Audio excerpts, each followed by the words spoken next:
successful? We expect to see a very hungry team that's looking for a win, and we're prepared that we're going to get their best shot, like we always are with every team that's going to come against us.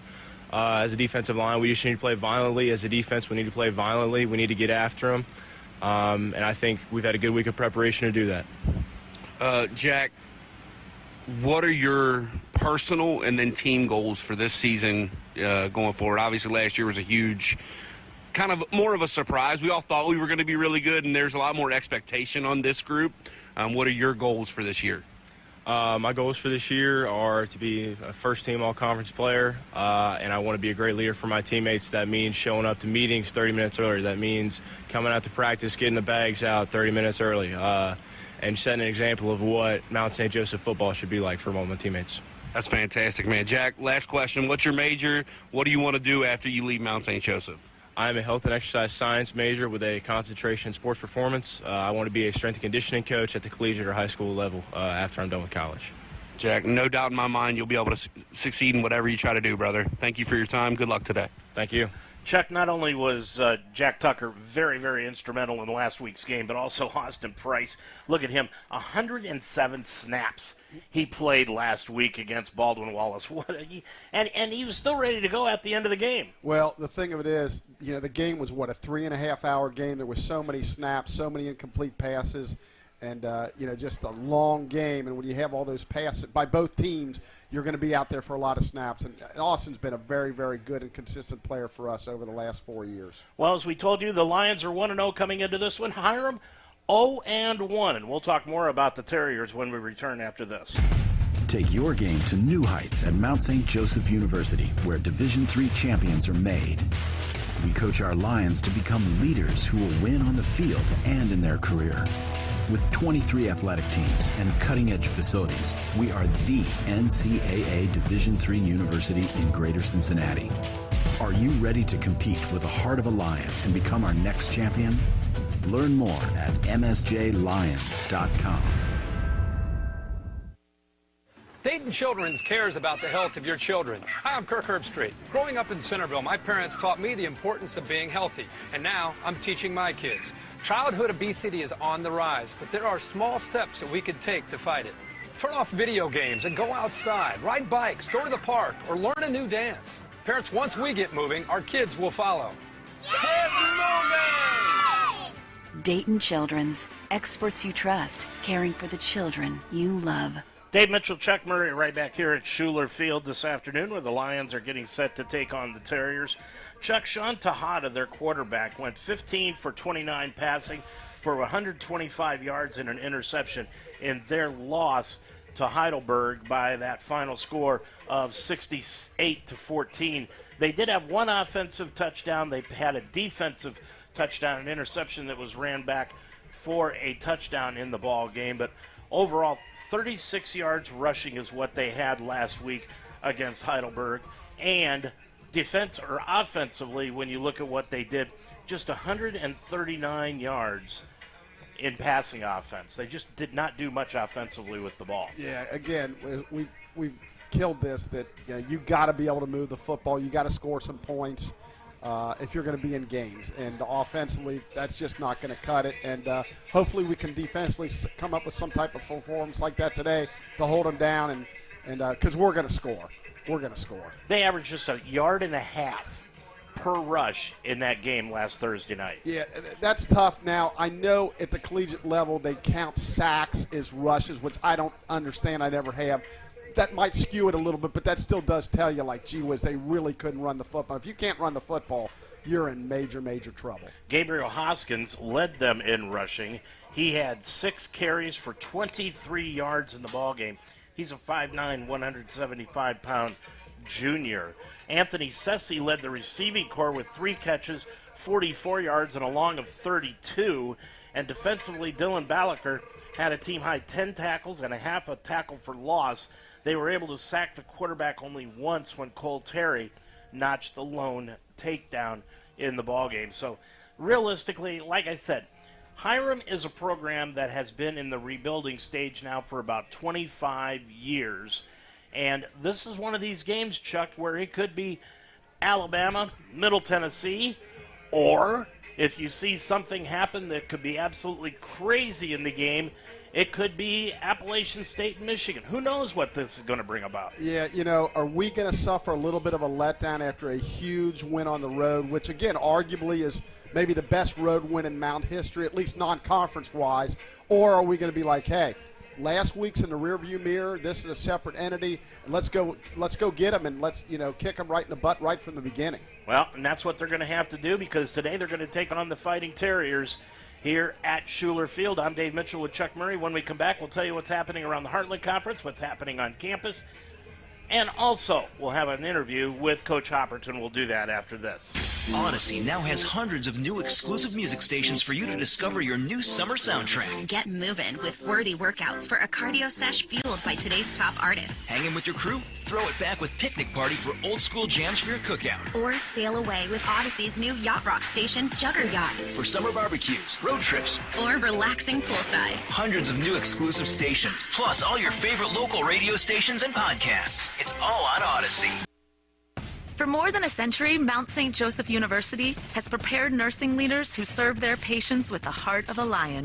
With flexible undergraduate and graduate programs, the Mount will help you climb higher. Begin your ascent at msj.edu/nursing. And we're back. A little bit about the news around campus here. Men's soccer got their first win of the year last night, beating Ohio Christian here at Schuler Field, a 3-0 shutout. Women's soccer evened their record up the other night by beating Berea down at Berea 7-0. They host Marietta here tonight at 6 o'clock, and then tomorrow they host Capital at 4 o'clock. Coach Darren Gallagher's squad. Women's volleyball is off to a tremendous start. They won 3 in a row last weekend down at Christopher Newport, and this weekend they started off the weekend up at Illinois Wesleyan with a road win against them. In 3 straight, so they're 4-0. They're playing University of Wisconsin-Stevens Point. Currently, we'll update that as that goes along, and then they're playing Concordia out of Wisconsin, a second game today. So the Lady Lions hoping to go 6-0 and probably be ranked, hopefully, in the top 20 if that happens, Dave. Chuck, that was a big win by the men's soccer team. It was. They struggled a little bit off the bat. To get a shutout here at home is a good thing, and hopefully going forward, give them a little momentum. Last week in the Heartland Conference, here's a look at the scoreboard. Anderson got shut out by Trine, 61-0. It was Olivet beating Franklin 35-32. North Park University won over Manchester 27-0. DePaul won over Rose-Hulman 33-21, and it was Hanover beating Center College 10-7. So last year it took 9 games, basically, well, three weeks for the Heartland Conference to pick up a win outside of what the Mount did last year when they went 3-0.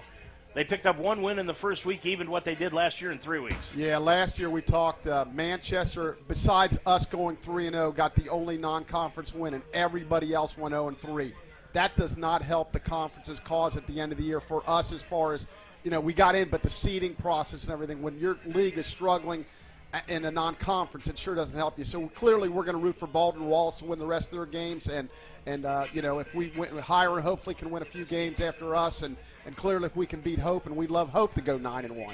Hiram is out of the North Coast Athletic Conference, so they've got teams like Worcester, although Worcester got beat last week. Right. They've got teams like Wilmington. They've got teams, not Wilmington, but Wittenberg. So the NCAC, there may be just a little bit, I'm going to go out on a limb and say there's a little more closeness between the NCAC and the HCAC this year. Yeah, let's hope so. Unfortunately, Rose lost to DePaul, and, opening their season up like that. So, you figure if it's going to come down to Rose and us and we beat Rose, some of these, they got to win some games. It's got to help us out because, like I said, we go 10-0, and then the committee looks at it and goes, well, their conference, they won 1, besides Mount St. Joe, they won 1 out of, 25 games or something like that. Crazy. So hopefully, again, Baldwin Wallace will be key for us. If they can win a bunch of games this year, that'll help us. There's 3 afternoon games going on other than this one in the Heartland. Defiance is at Adrian College. That kicks off at 1 o'clock. At 1:30 today, it's Anderson at DePaul University, and Aurora will be going to Franklin to take on the Grizz. Now, tonight, at 6 o'clock, Albion is at Bluffton, And then Alma will be at Manchester, and at 7 o'clock, Rose Hulman will be playing Trine again, and that will be up in Angola. That one should be a good one. Yeah, it should be. And again, we mentioned last week, some clubs are playing night games. Now we got another 3 night games. And I know talking to Coach Hopperton a little bit this morning, he'd like down the road to get back to playing at least one non-conference game at night to open the season. Kind of neat for the kids and the campus and the whole bit. So anyway, yeah, but we're doing the afternoon stuff at least for this year. We're about 12 minutes away from the kickoff of the opening home game here at Schuler Field for the 2023 season. He's Chuck Murray. I'm Dave Mitchell. Coach Hopperton is coming up next. I wanted to grow my leadership skills, but with work and a busy life, how could I fit it all in? Then I learned Mount St. Joseph University offers a flexible master's program in organizational leadership. For about one Saturday a month, I studied and refined my leadership skills alongside working professionals and top-notch professors. I'm now the leader I set out to be. The Mount's organizational leadership program helped me climb higher in my career. Begin your ascent at msj.edu/MSOL.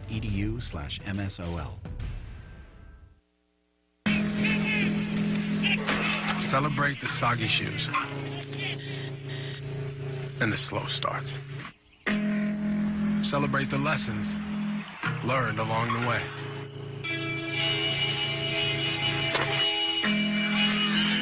These are the wins. Not the shiny, nail-biting kind. These are the last a lifetime kind.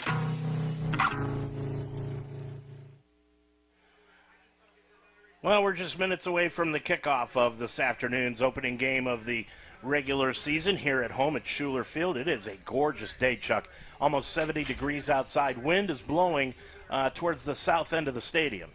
Yeah, again, this early in the year, you don't know if you're going to get 95 or if you're going to get 60, but I'm telling you, it is a beautiful day. There's a little bit of wind, like you say, blowing towards the south goalpost, but, yeah, couldn't ask for a better day. They were talking maybe a little rain in the morning, but we avoided that, and a beautiful day for football. Jack Mrzinski Jr. is the head coach of the Hiram Terriers. He directed this team to a loss in their opening game just 10 days ago on a Thursday night against Heidelberg by a final score of 68-14. Tyler Hopperton is in his 7th year as head football coach, 12th overall as a member of the Mount St. Joseph Lions coaching staff. He also serves as the special teams coordinator and safeties coach for the Lions. He is 43-15 as the head coach of the Lions after last week's win over Baldwin Wallace. And in the Heartland Conference, Hop is 34-9 and has produced in his 7 years 2 Heartland Conference championships, 1 outright. And we had the opportunity to talk with Hop earlier this week. Hop, you got the first game down, out of the way. Big win up at Baldwin Wallace last Saturday. Now you've got Hiram coming in, but I want to talk about Jack Tucker and the way that he played that first game. He just was outstanding. What were your views of him? To me, it was a direct reflection of the work he's put in. So we always talk about, the best way to try to manage your results is to manage your work. And nobody embodies that more than Jack. His work ethic is incredible. What he's done, physically to his body, but even mentally, and, the discipline, that he not only carries himself in, but expects of his teammates. It was great to see, because a lot of times the stats don't follow the defensive tackle. You can have a great game as a defensive tackle and nobody know it. So I was glad that he actually had one that people could see him too. Let's talk about both sides of the ball after game one. Your impressions of the defense and the way they played, especially with the 5 turnovers they forced. Yeah, ultimately we had to defend 84 plays, which is about 15 or 20 more than we usually do in a game on a hot day. So I thought they battled great. Plenty of mistakes. There were some coverage errors, there were some missed tackles, there were some miscommunications, which aren't abnormal for week one. But, there were some drives that we kind of shot ourselves in the foot to kind of, let them keep around and stuff like that. But ultimately, I thought the defense did a good job of lining back up. Whether we had a real big play or a real bad play, they would step up. And like you said, they were opportunistic to force, 5 turnovers. The offense, I thought the offensive line played well, and I thought the wide receivers were just outstanding. Yeah, a lot of different plays, and I know, the coaching staff was a little frustrated. We weren't really in a rhythm, but there was a lot of good stuff that happened. So it was just kind of hit or miss in that regard. And so I think they had a hard time kind of getting in that rhythm, but obviously, like you said, a ton of guys made plays, and 4 guys carried the football, 8 guys caught passes, which is double what we were able to do against Baldwin Wallace last year. Omar Porter, what a game he had. Oh yeah, and a lot of his catches were right on our sideline, so we had a front row seat for some of his stuff. And but yeah, I mean, he definitely. I mean, we're very fortunate that we have several guys that can be horrible one-on-one matchups. We see that. I see that every day in practice as one of the DB coaches here. That those guys are very talented, but Omar definitely had a huge game. Okay, I thought the play of the game, Coach, was when Josh Taylor ran down the DB after the interception going for the 2-point conversion. That really seemed to show this team that every play counts. Yeah, there was a couple examples I brought up to the team, and that was one of them. So it was early in the game. It would have been real easy for him to be like, oh, well, and the guy go. But for him to run 90 yards, to shed off a block, dive and save us 2 points, which you never know what point matters. Maybe we need one of those. Maybe you need to. And it helped in terms of us staying up where we were always kind of ahead of a score, that even 5 points, they needed a touchdown instead of a field goal, where those 2 points did matter. That they could have attempted a field goal to tie it up instead of going for it and us stopping them and that sort of thing. So it did have implications. And I think especially when it's your quarterback doing those sorts of things, it sets an even different tone. Because I know how I would feel as an opposing coach that you see that, it'd be like, oh, crap. You know what I'm saying? Like, You just don't see that out of people like that. Like, maybe the running back, maybe somebody, or if your quarterback's fast enough to do that. And then another example, too, and this wasn't a specific play, but Austin Price in the secondary, we have him clocked at just under 110 snaps on Saturday. So some people, okay, they're tired and subbing in and out, but he was on every kickoff, every punt return, every punt, every defensive snap. And so, to me, just 2 great examples of seniors who are just stepping up, and neither of them said anything about anything. Austin Price would never complain about anything, but you could barely even tell that he was tired and played double the amount of almost anybody else. So 2 great examples of just doing what it takes to get done. I don't want to be super negative, but what things disappointed you after game 1? To me, so, from my personal standpoint, I thought, the secondary, we had some miscommunications or misplaying the ball on the air and stuff like that, and things that we had been working on. So to me, that was a little disappointing that maybe there was a couple of those that definitely let some drives continue. On offense, kind of the same thing, that there was some kind of miscommunications in terms of getting the subbing going that maybe got us in the wrong spot or the wrong look on a down, and you don't necessarily want to burn timeouts. So some of it, it just wasn't as clean as it could be or could have been. So that's definitely what we've really been, trying to focus on this week, is just kind of sharpening our own axe. How do you keep the team motivated for a game like this against Hiram, who got blown out a week ago by Heidelberg? Yeah, so, we experienced some of this last year in our 10-0 season, where it's easy to look ahead, or it's easy to look even behind of the good things you've done. But that's a lot of times when things can kind of sneak up and bite you. And I mean, there's a reason they're still driving down here from the east side of Cleveland. I mean, it's, there's a reason you play the game, and they're coached well too, and they're college football players, and that sort of thing. But to me, by focusing on our own errors and our own practice habits, and really just focusing on what we're capable of, will put us in a good spot most weeks. Good luck today. Thank you. My mom used to take Logan and I to Skyline. Since I got my driver's license, now he makes me go with him all the time and drive him there. I come home and he's just like at the door and he's like, can we please go to Skyline? I'm like, Logan, chill, we just got home. But it's fine with me because I love it too. Because it's like the one place that we actually have like a conversation. That just became like something really special for us, and now we do it all the time and we just love it. Skyline Chili, 5137 Delhi Pike. Chuck, here come the Lions. Lions are hitting the field here this afternoon, ready to take on the Hiram Terriers here today. Exciting time. 3 minutes till kickoff. The guys are ready to go. Like we said, bright sunshine, little bit of wind, great day to play football, and we look excited. I don't expect a letdown, Dave. I really don't either. I mean, the Lions are set to go for this one. They know what's at stake. They are looking at more than just the Heartland Conference Championship this year, Chuck. They're looking towards a playoff win. Yeah, that's the next step in this program. I know, if we could win a playoff game, that gets you down to the last 16 in the country, and that's pretty doggone good. Chuck and I will be back with the kickoff here on UltimateSportsTalk.com. Passion's love. Passion is love for what you do. Because I think when you face challenges, it comes down to how much you want it and how much you love it. Passion is what keeps you going forward. Seeing so many people that were like-minded and so hardworking in their sport and academics, being surrounded by like-minded people makes you want to be more passionate. I think it pushes you to a different level that maybe you didn't think you had. And you can do the best of both worlds and love all of it. The U.S. Army hosted a conversation between Mike Krzyzewski and General Martin Dempsey, two iconic leaders shaped by basketball and the Army. Joining the Army can be looked at as an uncommon path. Why would you want to be common? You have an opportunity to join the best team in the world. Run to it. It's your opportunity. These legends are shaping up the next generation of young Americans. Be sure to catch the full conversation on NCAA.com. It is a late arriving crowd here at Schuler Field, but an arriving crowd as we have got the stands probably about 80% filled here today for this one, the opening game of the 2023 game at home, season at home here at Schuler Field. The Lions are in their home blue jerseys here today with white bottoms, the white numerals, gold trim, and the white helmets. And for Hiram, they're in their all-white uniforms with dark blue numerals, also some red trim around those numerals, and the dark blue helmets here this afternoon.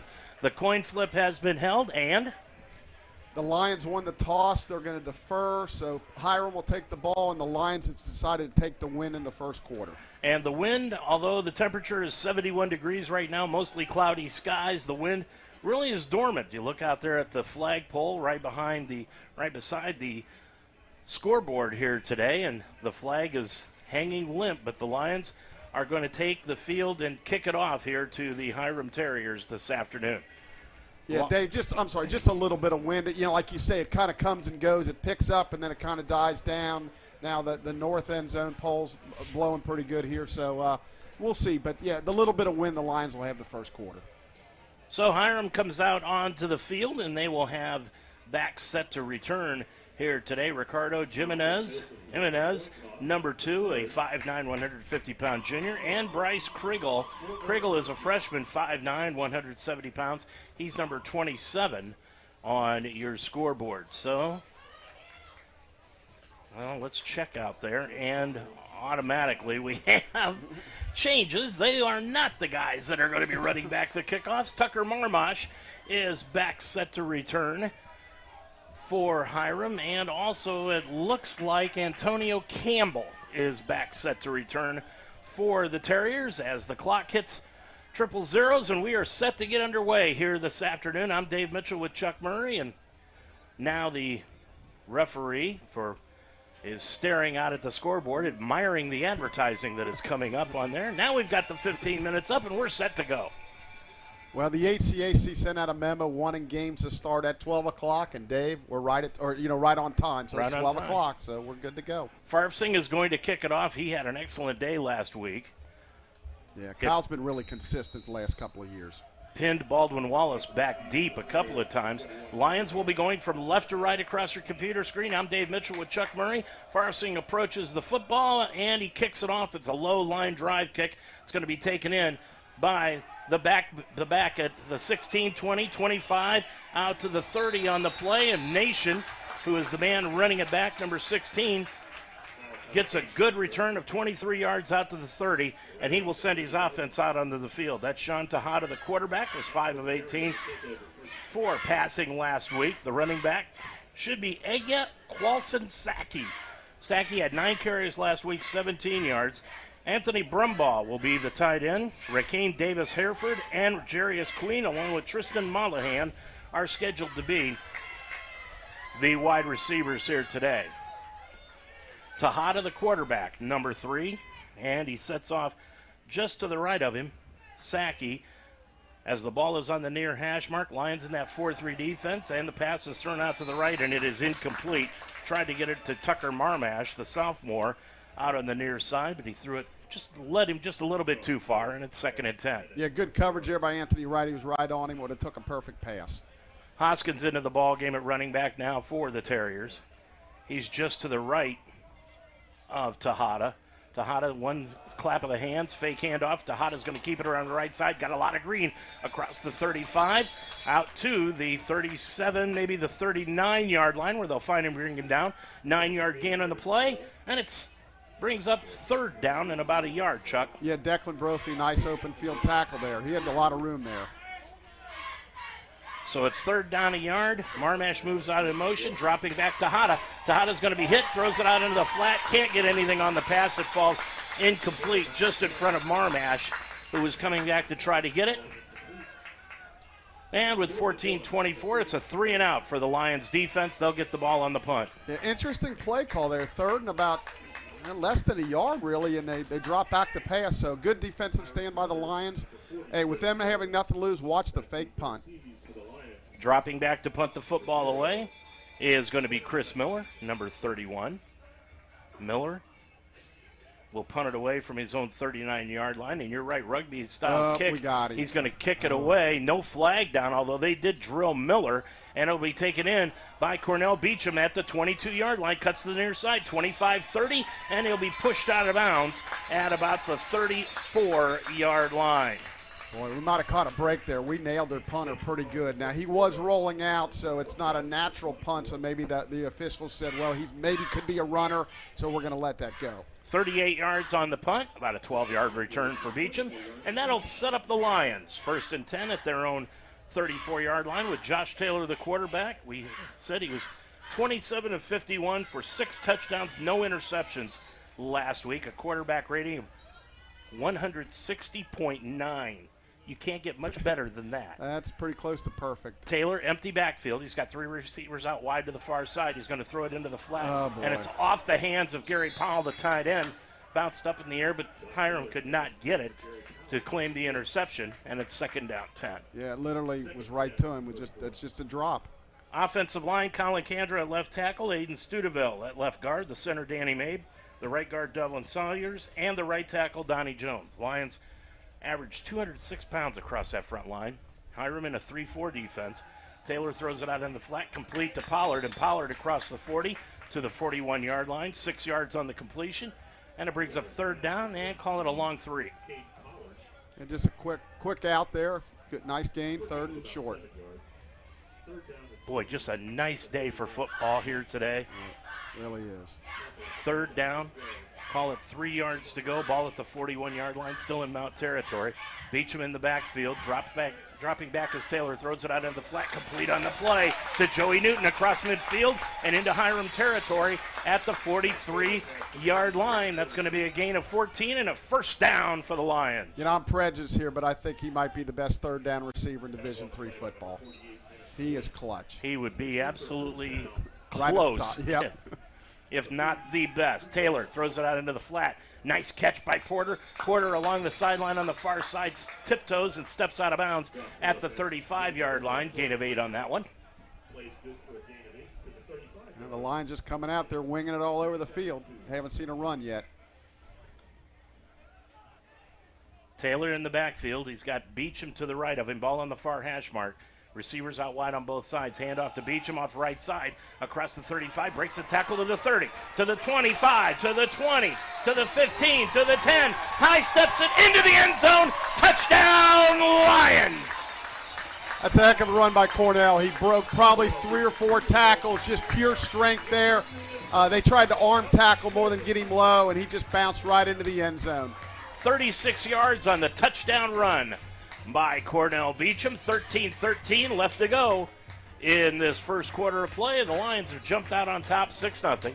Kyle Farfsing, who was 4 for 5 in extra point attempts last week, comes in to attempt this one with Prather the holder. It's a high snap, but he gets it down, and the kick is good. 13-10 to go in the first quarter. Your score, it's the Mount 7 and Hiram nothing on UltimateSportsTalk.com. Every day is a great day at the Wishbone Tavern in the Delhi Plaza.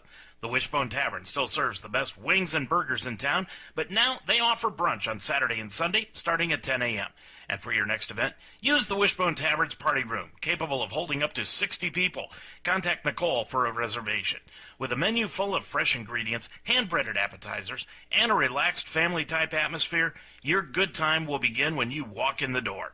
The Wishbone Tavern in the Delhi Plaza, a proud member of the community, open Monday through Friday at 11, Saturday and Sunday at 10. Repairing a sewer line in your front yard can be costly and unsightly.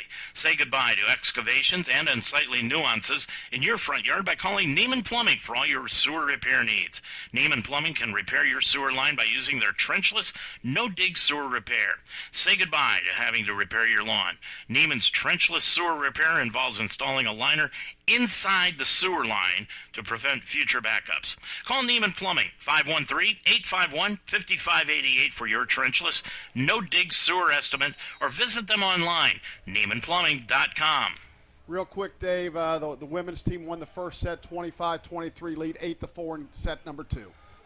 Farsing will kick it off, and it'll be taken in at the 5-yard line by Malachi Nation. Bobbled it, went back, picked it up, and Nation's going to be hit at the 5 and dropped right there.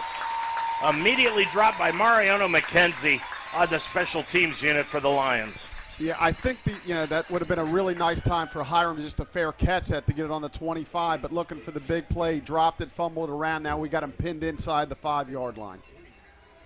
Lions defensively, their front line averages 265 pounds. I'll tell you one thing, Chuck, when you look at this offensive line for the Mount, the defensive line, I should say, averages 234 pounds. The offensive line for Hiram, 296 pounds an average on their front 5. Yeah, that's a big offensive line. They're obviously not getting enough push in these games, though. Gabriel Hoskins set to the left of Tejada, the quarterback, ball at the 5, 1st and 10. Handoff Hoskins off the right guard. He'll take it up, gets it up to about the 8-yard line, so a gain of 3. Yeah, a bunch of guys in on the tackle there, couldn't quite make out who it was, but it was a... Well, they're going to say he was dropped back at the 6. Yeah, they don't count that 2-yard roll, I guess. Now Hoskins is going to check out of the ball game at the running back position, and into the contest now is Egya Quaizan Saki, junior running back from Rio Mesa. 12:25 left to go in the first quarter. 2nd down, 9 yards to go from the 6. Tejada drops back into his own end zone, steps up, throws a duck over the middle, and nobody was there. Closest man back to get the ball was Devin Donnerworth. Yeah, I think on a blitz there, Declan Brophy kind of hit his arm a little bit, and that caused the ball to kind of flutter like that. So we got him in 3rd and long here. 3rd down, 9 yards to go, 12:17 left to go in this first quarter. Lions lead at 7-0 here at Schuler Field. 3rd down, 9 yards to go, ball right at the 7-yard line. Make it about the 6, dropping back to Hada in his end zone. Steps up into the pocket. He's going to throw it deep over the middle, and it is intercepted on the play by Price.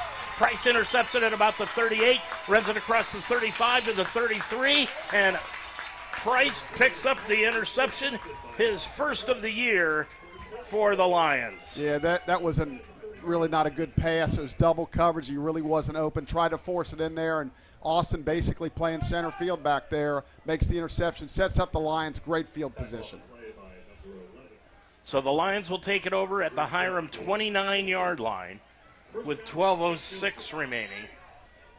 Already up 7-0. They go with the empty backfield. 3 receivers out to the near side.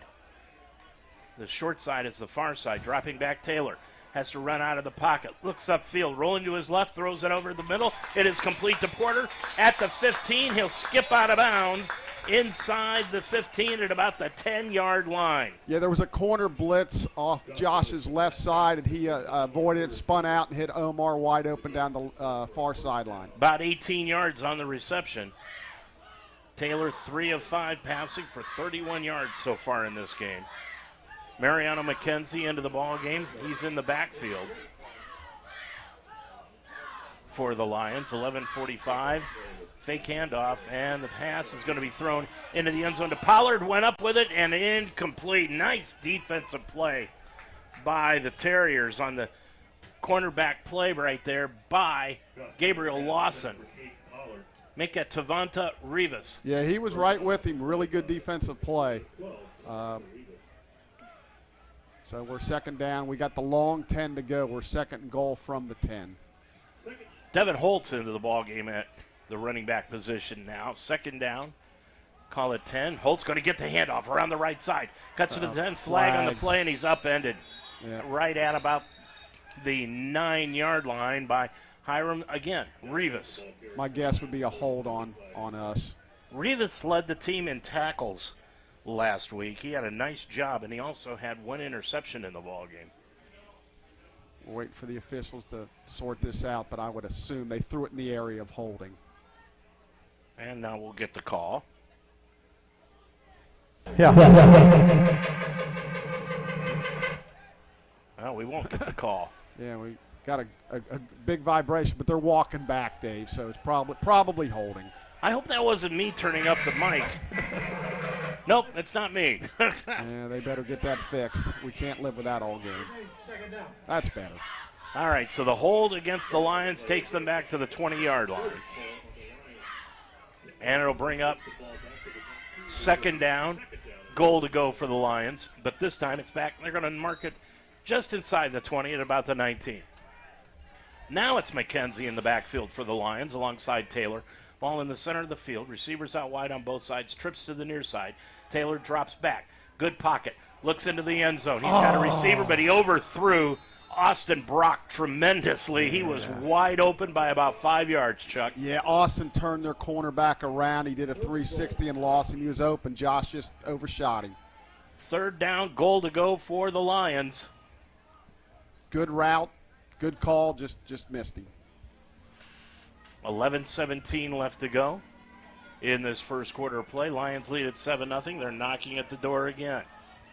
Hiram in that 3-4 defense, and they spread that defensive line out as far as they can. Now McKenzie comes in late, and he's going to go out wide to the left-hand side. Play clock is down to 4. Lions still have a second to go. Taylor got the play off, just got it off before the 30-second clock went by. Now he's going to roll out to his right. He's going to step almost out of bounds and then cut back in at about the 12 inside the 10, and he's out of bounds at about the 8. And it'll bring up fourth down. Yeah, I would figure they'd go field goal here, but I don't see the kicking team going out there, so it looks like they're going to go, they're going to go for it. Powell is going to come into the ball game now for the Lions at the tight end position.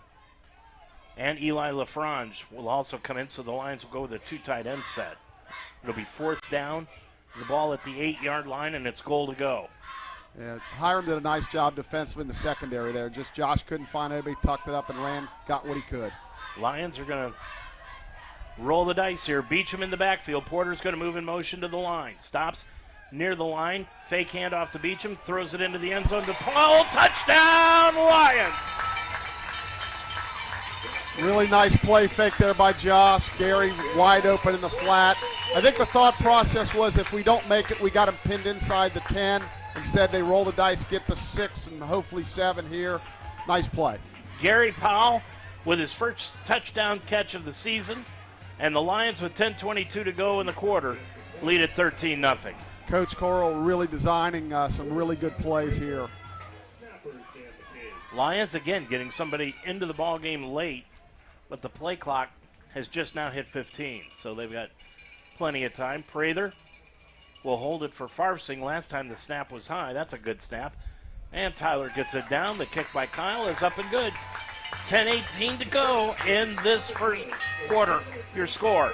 It's the Mount 14 and Hiram nothing on UltimateSportsTalk.com. Sometimes circumstances require the services of a private investigator. And when that happens, contact Official Investigations and Security Services in Cincinnati. They specialize in surveillance, insurance fraud investigations, workers' comp, witness location and protection, accident reconstruction, and stolen auto and construction equipment. Official Investigations and Security Services also provides mobile notary services throughout the tri-state area. So for your needs, needs, call the best. Courtesy, professionalism, experience, and results. Official investigations and security services at 844-263-3424. What or who is Nesco Resource? We're a nation of individuals who are passionate about helping our communities and the people in them. How do we do it?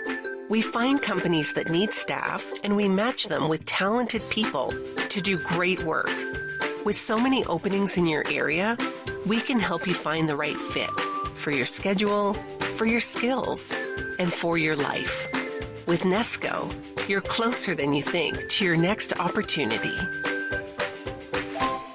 Chuck couldn't ask for a better start for the Lions in a game that they should win. Yeah, 2 touchdowns in less than 5 minutes, and even deferring, knowing they'll get the ball coming out of the second half. So really good start offensively and defensively. Farfsing will kick it off from left to right, and taking it in for Hiram will be Nation. Nation at about his 7-yard line, cuts it to the center of the field to the 15-20, and he's going to be brought down outside the 20 at about the 24, make it the 25-yard line for the Terriers, and that's where they'll start. So far, Tejada in the ball game, 0 for 4. Yeah, defensively, we've been really good putting some pressure on him and making him throw some ill-advised passes. And, it starts with the pass rush. You get a good pass rush, you're going to hurry him and force him into some bad throws. Tejada is a sophomore, 5'10", 165 pounds. And the sophomore lines up in a pistol formation with the running back to the right of him. And the handoff, fake handoff, Tejada's going to throw it out into the flat, and it is complete on the play to Hereford. And Hereford is going to take it across the 30, out to the 32-yard line. Yeah, he did a nice job avoiding one. We had him tackled for no gain. We missed the tackle. I noticed the last play, Dr. Robert Berger, our team physician, ran over to the Hiram side, so I hope no one's over there seriously injured. Second down, call it 8 yards to go, and the handoff is going to go right up the middle. And that goes to Starks, and he's going to take it out to about the 34-yard line. He'll pick up a gain of about a yard on the play. That's Sackey, Quazon Sackey, number 20 at 5'8", 190-pound bowling ball in the backfield. He stays in the backfield. Now Sackey moves to the right. And now there's some movement on the line, and that's off the wide receiver on the far side for Hiram. Jarius Green, wide receiver from Mobile, Alabama. Yeah, just wanted to get a little early jump. So instead of 3rd and 1, now we're back to 3rd and 6. So they're pretty much going to have to throw the football here, Dave. That was easy to see, but then again, if you watch the Kansas City game on Thursday night, watching the right tackle for Kansas City all night long was kind of disgusting. Ridiculous. I don't know how they missed it all night. Tejada has got Sackey to the left of him. Takes the snap. Now rolls out to the left. Heavy pressure. He's going to get hit and brought down at the 15-yard line. Boy, great play there by the Lions. Anthony picking Wright. it up. Anthony Wright and also Declan Brophy in on it. Yeah, again, pressure on the passer. It just makes you – he was rolling to his left trying to avoid it, but Anthony's a fast guy, got there, and like you say, both guys got him, so now they got to punt into the win from their own 16. Boy, so far, Hiram, 19 total yards of offense in this game. 8:35 left to go. Coming in to punt the ball away is going to be Miller. Miller, rugby-style kicker, gets a high, short kick. It's going to hit in Hiram territory and be down at the 48-yard line on the play. And that's going to be a punt of 31 yards, and the Lions will take it over in Hiram territory. Yeah, nice decision there by Cornell. I know he wants to come up and catch it and run it back, but it was kind of a fluttering kick. He wasn't close to it. Get away from it. We'll take the ball at the, they're 49 to start. Lions thought that Beecham was probably at about 100% for this game. Last week he was playing with that tweaked hammy. Well, if Hiram, after that run, they better think he's at 100%, because if he's not, they're thinking, oh, my gosh, what's he at 100%? Jackson Gifford into the ball game now at running back position. Lions going with 2 running backs. Receivers out wide on both sides. Ball in the near hash mark, and the handoff goes right up the middle, and it goes to Holt, and Holt skips his way through the 45 down to the 43-yard line. That's a gain of Call it a long 5. You know, the Lions, they clearly make their living on throwing the football, but I know they'd like to get some running going today. Last week struggled a little bit in the running game.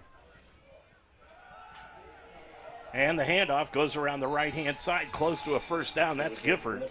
Check that Holt, Holt carrying it around the right tackle. He's got it up to the 40, and he'll be stopped just shy of a first down. It'll bring up third down, Chuck, at about a half a yard. Lions go quick hurry up, and the handoff goes to Holt again around the left-hand side. He's going to be upended and dropped back at the 40, no gain on the play. He might have been better off, instead of skipping it outside, to just put his shoulders down and going for it around left tackle. Yeah, good point. I think Devin's got to learn in that situation. It's 3rd and 1. You don't need to dance around. Just go straight ahead and pick up the first down. Got an injury on the field, and that is Hiram. One of their DBs is down, and now he is up, and he'll skip off with a right ankle injury. That's Gavin Cruiser. Yeah, sophomore linebacker. I'm sorry. If you're first or second down, you can dance around a little bit, try to make that big play. But when you're 3rd and short, you got to get it up in there and get the first down. There has to be a reason Mr. Cruiser came to Hiram. Talk about legacy or whatever. He's out of Springville, Utah. Wow. Came all the way out to northeastern Ohio. I'd love to know that story.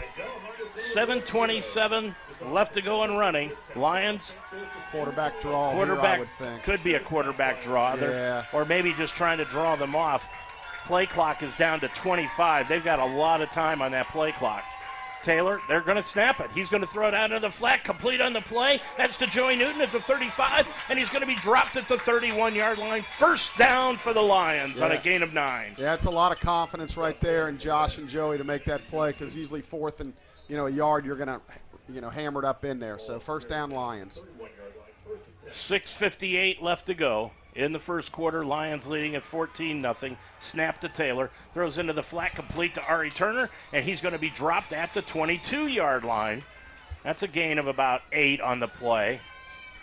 They'll call it 9. Yeah, we mentioned last week how Ari's in the slot a lot more than lining up behind the quarterback this year. Good to see him get on the field a lot more this year. Yep.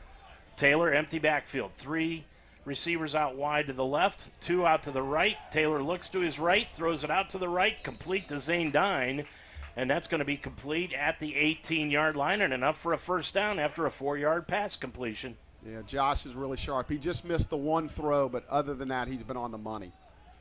6:23 to go in this first quarter of play. Lions already leading at 14-0. They've had the ball twice and had 2 touchdowns. Yeah, going for the throat here. Beecham in the backfield along with Turner, and Turner gets the handoff. Skips to his left, but can't find any openings on that offensive line and is brought down at the 19. Yeah, Hiram tonight, they plugged that hole up pretty quick, so really no gain or maybe even a little bit of a loss. And maybe a loss of about a football by looking at where the chains are. Yeah, that's what I was going by. 5:48 left to go. Second down 11. Gifford into the ball game now for the Lions. 2 receivers out wide on both sides. Dropping back Taylor. Taylor, good pocket, throws out into the flat, complete to Beecham at the 15. Skips to his right, out to his left, breaks a tackle inside the 10, and he's going to be upended at the 6. Yeah, they'll mark him, at the 5. Yeah, he just continues to break tackles. He's so strong. One guy can't bring him down. You need 2 or 3 or 4 guys to bring him down. 14 yards on the completion. Taylor 8 for 12, 79 yards so far in the game. 1 touchdown pass. Taylor now completely out of the shotgun. First down, goal to go for the Lions with 5 minutes remaining at the 5-yard line of Hiram. Taylor takes the snap, looks to his left, bounces, now goes to his right, now spins to his left, throws it into the end zone, back of the end zone, complete on the play, Newton, touchdown, Lions! Nice little 5-yard touchdown pass from Josh Taylor to Joey Newton. Taylor's 8th touchdown pass of the year. Lions with 4:56 remaining in the quarter. Now lead at 20-0. Yeah, Josh was flushed out of the pocket, rolled to his left, threw back across his body. Joey ran across the back of the end zone. Touchdown, Lions. Farfsing in to attempt the extra point. Good snap. Kick is up, and the kick with the wind to his back is good. 4:53 left to go in this first quarter of play, and the Mount doing what they needed to do. They're on top of the Terriers, 21-0 on UltimateSportsTalk.com. Think better, feel better, be better. At Iron Sharpens Iron, 5229 Montgomery Road in Cincinnati, train with passion and purpose. Be challenged by the 3 core principles: strength, core, and cardio. Make yourself better mentally and physically. Iron Sharpens Iron provides a fun and effective fitness training that you'll love. Try one of their 6 different programs: the Iron Circuit, Early Burn, Thrive, the Good Fight, Trinity, and Super Saturday. Ready for a better gym experience? Get to Iron Sharpens Iron today, 5229 Montgomery Road in Cincinnati. And today's ball game is also brought to you by, in part, Nesco Resource. Call 513-772-5870, and LIT Wellness, 513-659-3017. Lions leading at 21-0, 4:53 remaining in this first quarter of play, and they have come out and smacked the Terriers right in the jaw with a touchdown on their first 3 possessions. Yeah, if we were worried about a letdown, we can put that to bed. Farfsing will kick it off. Farfsing, left to right, squibs it, gets a high end-over-end kick. It's going to hit at the 17 of Hiram, taken in by Nation. Nation across the 20 to the 25, and he'll skip out of bounds, and a little scuffle on the sideline going on now between these 2 ball clubs. Yeah. And the ball will be placed right at about the 27-yard line, Chuck. Yeah, you get down 21-0, the little frustration starts to arise a little bit. You came down yesterday, you spent the night, your 4-hour drive, and, you look at the clock, and it's almost 5 minutes still remaining in the quarter. You're down 21-0. 4:47 to go in this first quarter. Lions leading at 21-0. Sean Tejada, who has had a rough afternoon so far, 1 of 5 passing with an interception and just 7 yards out of the passing department. And he has got Sackey to the right of him, ball in the near hash mark. Moving the motion to the near side is Hereford. Fake handoff. Tejada's going to throw it to Hereford, and it is incomplete. Tried to throw that back shoulder pass, and Hereford couldn't come down with it. Yep. Tried to do that. Nice coverage by Andrew Pierce over there, right on him. But, he tried the back shoulder, just couldn't bring it in. So, second down. Lions leading at 21-0. At halftime, Dan Horde, the Bengals announcer, is going to be talking with Charles Davis Jr. about the Bengals-Browns game coming up tomorrow to open up the season for the Bengals. Dropping back to Hada, now rolling out to his right. Throws it out into the flat, complete on the play. And brought down is Sackey at about the 29-yard line. Yeah, really nice job. Just 2-yard gain. So we got him in 3-yard gain. Got him 3rd and long. Anthony Sessi picked up that catch, And staying in the backfield is Quazon Sackey, along with Tejada. 3rd down after a 2-yard completion along 8. Now Sackey moves in motion to the far side. And they're going to throw the ball out into the flat, and it is incomplete. Flag thrown from the back judge. They're going to call a pass interference penalty against the Lions. Looks like that's going to be against Jonas Smith. Yeah. Looked like he just went in and knocked the ball away, but they're going to get him, I guess, for like going over the back or going through him. Good pressure by the Lions. He barely got it out of there. Smith, the junior, just came in, went over the top, knocked the ball away. Yeah, that's what it looked like to me. But again, as I've said many times before, if that's on our sideline, it's probably not called. But it was on their sideline. They're down 21-0, and they get the call. 4:05 left to go. Ball will be placed at the 37-yard line, still in Hiram in their own territory. Sackey stays in the ballgame. Lions showing some blitz, but now they'll back out of it. And the handoff goes to Sackey, right up the middle to the 40, 45, 50. Breaks into the clear, and he's going to be brought down across the 50 to the 46-yard line on the play. Yeah, Jonas Smith got it. That's their best run of the day by far. 17 yards on that run, and they almost doubled their total offense just on that run. 1st and 10, ball there in their Mount territory for the first down. Throw out into the flat, complete on the play to Hereford, and Hereford is going to take it across the 45 and down to the 42-yard line. A little bit of trash. Davin Donnerworth with a nice tackle there, kind of Now we got to talk a little bit of trash down there with Andrew Pierce and their guy number 81. 5 yards on the completion. Tejada looking a little better on this drive after picking up a first down. Yeah, they're going a little bit of hurry up, trying to get some momentum and rhythm. Looks like Berger in the backfield now at the running back position. Tejada's going to take the ball, and he's going to hand it off on the play, and that goes off on the right side to Trey Birch, a freshman, and Birch will take it right at the 40-yard line for a gain of 2. Yeah, stacked up in there. Hiram made a lot of changes to the numbers that they've got today, not only on the 2 deep, but on the roster, so trying to make sure that we get the names correct for you today. 3rd down, call it 4 yards to go. Birch is going to stay in the ball game at the running back position. Tejada fake handoff, drops straight back, looks down the middle. He's going to throw it deep. He's got a man back there. That's Hereford, incomplete, and they're going to get Donaworth for reaching in and grabbing the receiver. Looks like it's going to be a holding penalty, Chuck, against the Lions on Donaworth. Yeah, they'll probably, the ball was in the air. They're probably going to call it pass interference. He overthrew him a little bit. He didn't need to grab him, but, you know, when you reach out and grab him, it's an easy call, whether you would have caught it or not. So that one looked like it was over his head. Here comes the official's call.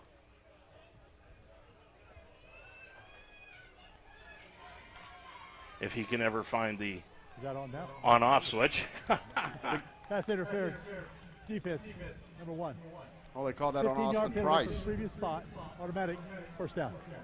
At least it's not a spot foul, but it is 15 yards. Well, that was interesting because I swore Donaworth is the one that reached out and grabbed him. But nonetheless, Hiram with their best field position of this ball game, they've got it down to the Hiram 25 or to the Mount 25-yard line. 2:28 left to go. Birch in the backfield. Moving in motion is Hereford to the near side. Now he reverses. Handoff, fake handoff to Birch. Now rolling out to the right. Tejada, he's going to be hit and brought down right away near the 25-yard line by Evan Schlensker. Evan Schlensker. Yep. He didn't get fooled on the play, stayed right with it, dropped him for a 2-yard loss. Takes it back to the 27.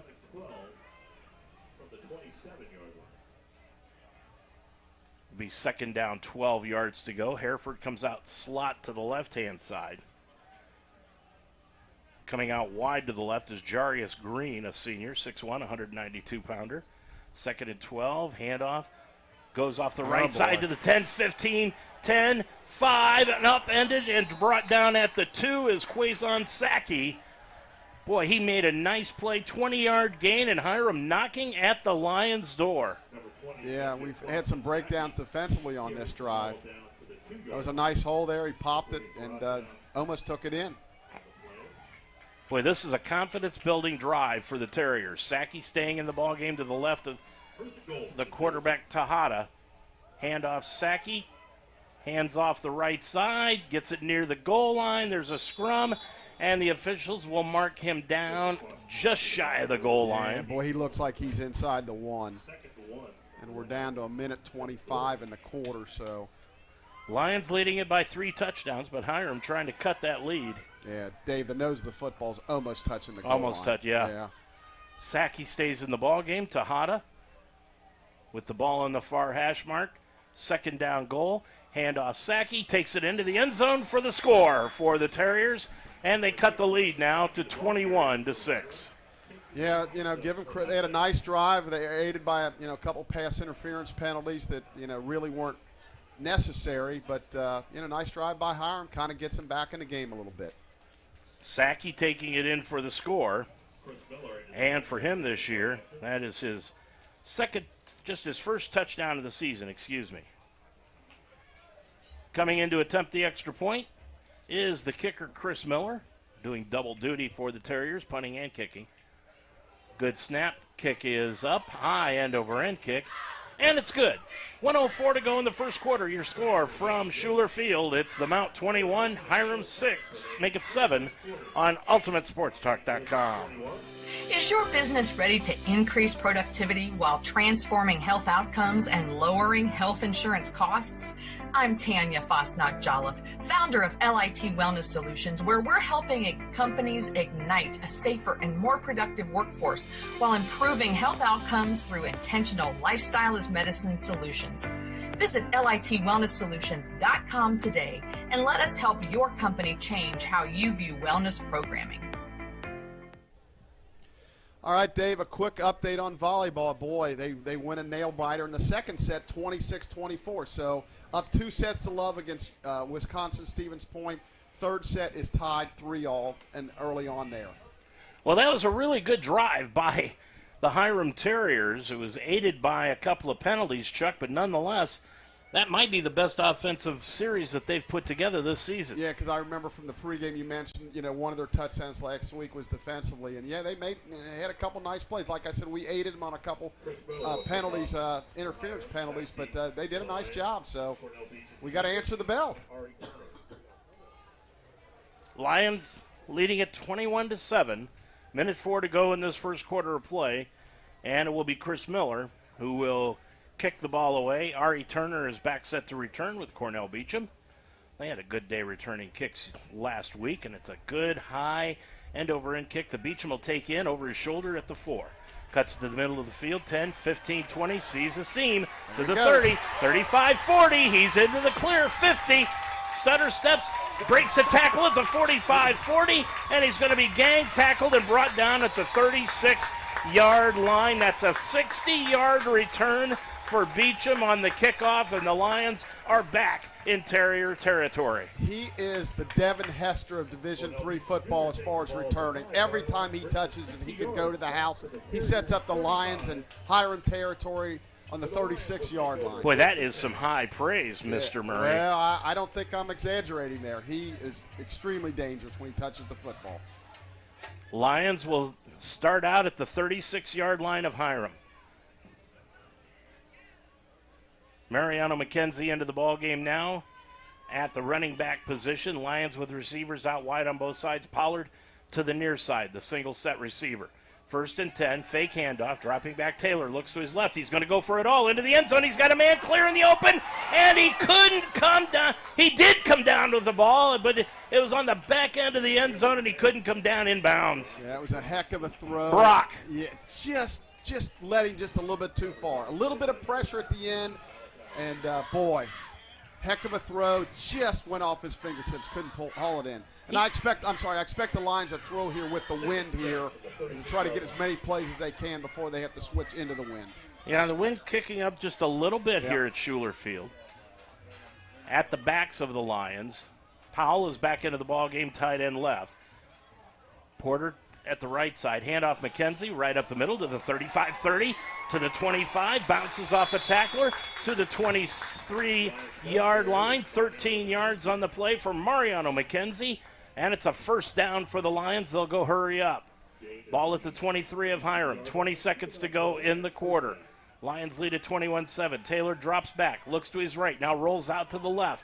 Looks upfield. He's going to tuck it under and skip out of bounds at the 21-yard line, a gain of just a couple. If they hurry, they can. Now they're going to spot the ball and start the clock, so they hurry, they can get a play off here.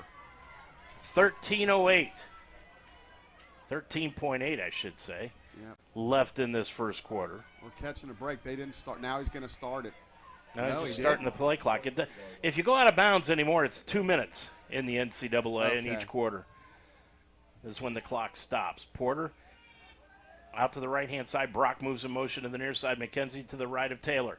Dropping back Taylor. He's going to throw it out into the right side. He's got it to Brock, complete at about the 16-yard line.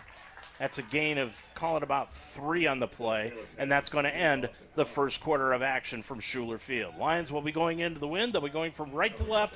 Your score at the end of 1. It's the Mount 21 and Hiram 7 on UltimateSportsTalk.com. We're there to serve, make sure we're creating a fair atmosphere for both teams, upholding the integrity of the game. I chose to be an official. It's the best decision I've made. In life, things aren't scripted. Games aren't pre-scripted. You know, I got into officiating because my father was an official. Officiating was part of our family life. It wasn't just a game. Get to be outside, get to like experience the game. It's so much more fun. You can get a lot out of it. If you're an athlete, we need people like you and translate those skills to officiating. To help me become not only a better official, but a better person. It happens in every town, in every game. We never have a perfect game, but the rewards always outweigh the negativities. And it's just been wonderful.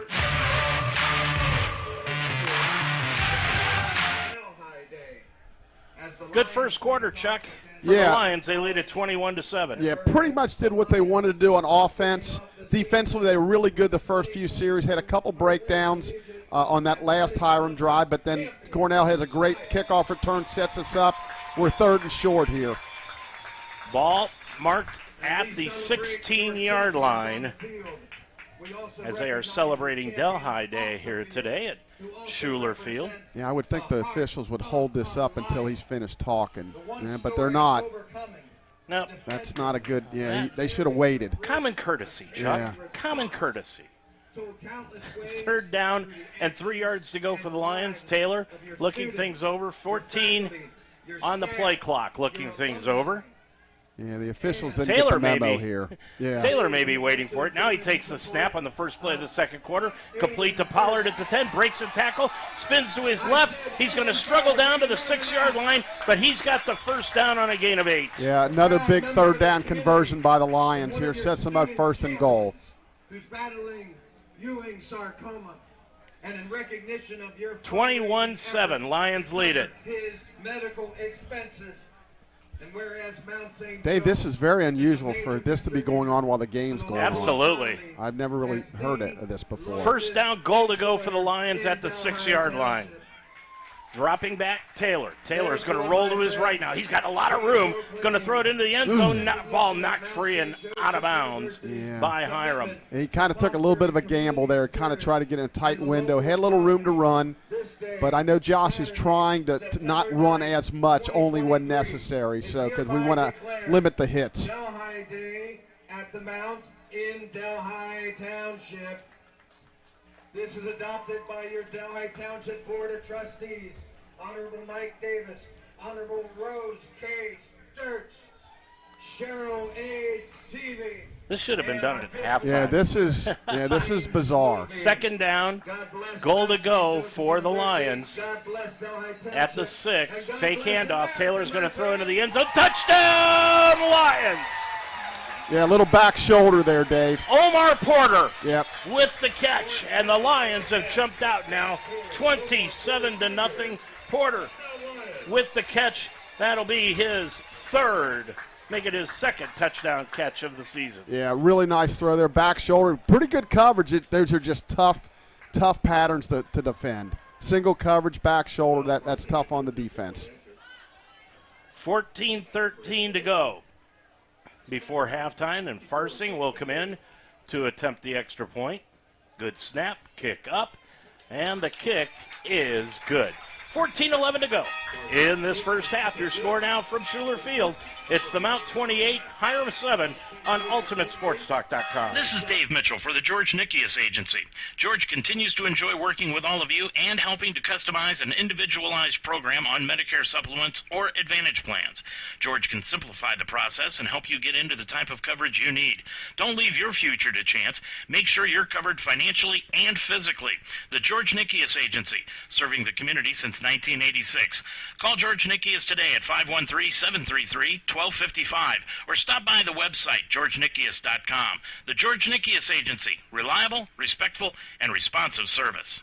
Prepare your lawn organically with safety and peace of mind by calling Pure Lawn Organic Lawn Care in Cincinnati and Dayton. Pure Lawn Organic Lawn Care is a family-owned lawn service creating beautiful and healthy properties. Pure Lawn's treatments are based on natural and organic materials. Cheaper chemical lawn programs weaken the grass and roots. Pure Lawn feeds your lawn a healthy diet of plant nutrients by using 97% less chemicals. Pure Lawn Organic offers free service calls. Pure Lawn Organic Lawn Care is the leader in Cincinnati and Dayton. Call today, 513-787-3529. Lions will kick it off from right to left. They lead it now 28-7, Chuck. Yeah, I expect a pooch kind of kickoff here by Kyle against the wind. Let's see what happens. Farfsing will kick it off against the wind. High corner kick that'll hit at about the 11. Taken in by Nation at the 8. Across the 10 to the 15 to the 20. And he's going to skip out of bounds at about the 23-yard line. The Lions did that last week against Baldwin Wallace. I know you were going to bring it up. I hate to jump on your no, you're good. Your talent, but the fact is that when they've done that, they have done a nice job of covering kickoffs. Yeah, very successful. I think last week they pinned Baldwin Wallace inside the 20 almost every time, and that was a really nice kickoff there by Kyle. Anytime you can keep inside the 25, you've done your job. 14:04 left to go in this first half. Dan Horde will be interviewing Charles Davis Jr. at halftime on the Browns-Bengals game tomorrow. Any picks? I think Cleveland's going to win. Oh, my gosh. I do, You should be slapped. I mean, I'm rooting for the Bengals, but I just have a feeling. Tejada, the quarterback, had a nice drive his last time. Now rolls out to the right. He's going to throw it out to the left flat. Almost intercepted. Nice job by the Lions. Jonah Smith coming up from his DB spot, and he read that perfectly. He did. He jumped that route. He almost had a pick six there.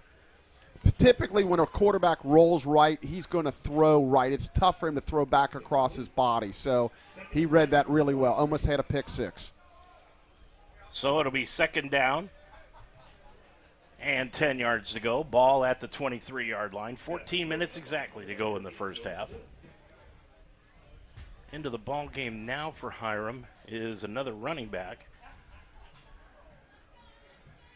And I can't tell you who that is, but rolling out to his right to There it is again. Going to throw it out the flat, complete that time to the Lions. Interception, and it is going to be taken by Smith inside the 5 to the 3. Boy, he did it. Just did not think he would be jumping that route twice. But Smith, the 6'2", 170-pound sophomore out of Knoxville, Tennessee, got his first interception. Yeah, roll to the right, throw to the right. He read it really well. Almost a pick six. Got it down to the 2-yard line, so the Lions are back in business. But a really good defensive play. Second interception of the day by the Lions here. 28-7, 13:51 left to go in the first half. Boy, this nice crowd today on a beautiful Saturday afternoon. Watching the Lions roll up the points here today. Gifford is into the ball game for the Lions. Powell, tight end left. He's caught a touchdown today. Yeah, I'm going to predict Gifford gets this one. Beecham is out wide to the right. Wide to the left, Ari Turner. Now Beecham's going to move in motion to the near side. Fake handoff. Taylor's going to throw it into the end zone to Beecham. Touchdown, Lions! Yeah, we can pretty much do whatever we want on offense here. I thought they'd give that to Gifford, but Josh gets another touchdown pass, and Cornell another touchdown as they rack up career, statistics. Nice drive, short drive. Of 2 yards. 2 yards. But they converted. Sometimes you get in there, you can't punch it in. Kyle Farfsing, who's had an outstanding day here today, going for another extra point, 4 for 4, and he makes it 5 for 5. 13:44 remaining to go in the half. Your score, it's the Mount 35, Hiram 7 on UltimateSportsTalk.com. BSN Sports is the official athletic supplier of Mount St. Joseph University. If you need anything for your team, league, or complex, contact Scott Lawson of BSN Sports today. BSN Sports is the largest local sporting goods provider in town. They manufacture bleachers, benches, netting, foul poles, padding, goalposts, sleds, football dummies, and screens. And if it has to do with your athletic complex, gyms, courts, weight rooms, baseball and football fields, track and field, or outfitting your teams, call BSN Sports today. Scott Lawson, 513-702-5646. Today's game is also brought to you by the Mount St. Joseph University and the Wishbone Tavern. Chuck? College football scores. Georgia 7, Ball State nothing. They're in the second quarter. Ohio State 14, Youngstown State 7. Penn State 14, Delaware 7, Notre Dame 3, NC State nothing. Utah Baylor scoreless. Kansas State 14, Troy nothing, and Nebraska Colorado scoreless. And real quick, in the third set, the women are tied up at with Wisconsin Stevens points 16 all after winning the first 2 sets. 13:44 remaining in the first half, and Prather getting a standing O from this crowd here at Schuler Field as they are getting some T-shirts shot at them. We'll kick it off from right to left. Nation back set to return. They're going to pin him over on the far side again.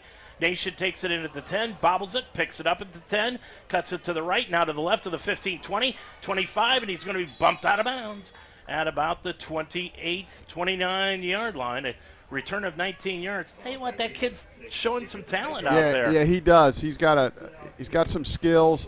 They had him pinned in. He did a nice job kind of squirting away on the short side over there on their sideline, and he got it up to, like you say, almost the 30-yard line.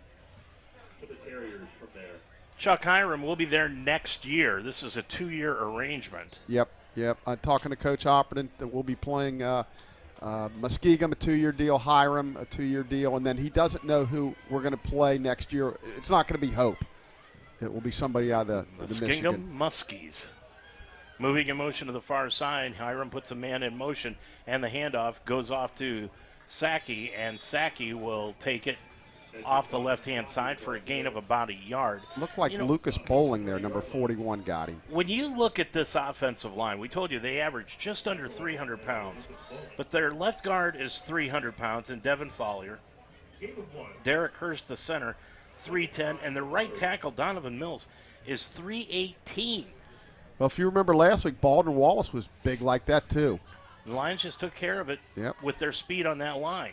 And the Oh, handoff, boy. Sackey fumbled it, but it's picked up. Now the Lions say they've jumped on it as Tejada could not get back on the football. And let's see. Nope, it's going to be Hiram's football. Yeah, he just mishandled the handoff there, and now we got him in 3rd and long. Lucas Bowling was in there trying to get the football, but he could not grab it on the ground. So it's a loss of 3, and it's 3rd down, 12 yards to go for the Terriers. 12:35 left to go in this first half. 35-7, Lions lead it. I can say that we did expect this. 3rd and 12, Tejada drops straight back, looks to his left, throws it up the left side, and did he catch the ball in bounds? That's Hereford. He did! Wow. What a nice catch by Hereford at the 43-yard line, and he's down on the play, but a 15-yard reception for Hereford, and a 1st down Hiram. That was really a great throw, a back shoulder throw. We had outstanding coverage over there. It's just, better offense. They say, good defense, that was better offense. Chuck, he did a great job. He caught that ball leaning out of bounds, kept his feet in bounds, caught the ball, collected it in, and carried through with the catch. Yeah, big 3rd down conversion for them. That was a heck of a play. Sackey stays into the ball game. 1st and 10 for Hiram. 12:13 left to go in the first half. Lions leading it by 28. Tejada moves a man in motion to the near side. Handoff goes to Sackey off the left guard. He's going to be dropped by Anthony Wright right out the yard marker. Chuck, you could see some talent on this Hiram team. Yeah, they've had some plays here and there, just haven't been consistent enough. We've put some pressure on the quarterback. It's going to take some time. Yeah, they do have a few skill players, They though. actually do. Yeah. 2nd down, 11 to go, dropping back and now moving in motion to Tejada to his right, and he's just going to dump the ball away and out of bounds. Yeah, smart play on his part. Look down the field, everybody was covered. Why force it? Live for another day. I watched this team, Chuck, for 3 years back in the 2010 era, and really they had no hope at all. I mean, they were lucky to even win a couple of games during that period of time. Yeah, that's discouraging when you're going into a season knowing you're only going to win 1 or 2 or maybe not any at all. And there's a lot of reasons for it, and we'll get into some of them the longer we go here. 3rd down, 11 yards to go for Hiram. Ball at the 45, make it the 44-yard line. Sackey in motion to the right. Play clock down to 3. Hiram looking at it, and I think they're going to have to take a timeout. Nope, they're not. They're going to get the timeout, I believe. Yeah. Side judge is coming in and saying, yep, they got the timeout. Called by Hiram. Well, let's use one of the stories up that we had to talk about Hiram during this, since we got 11:28 left to go.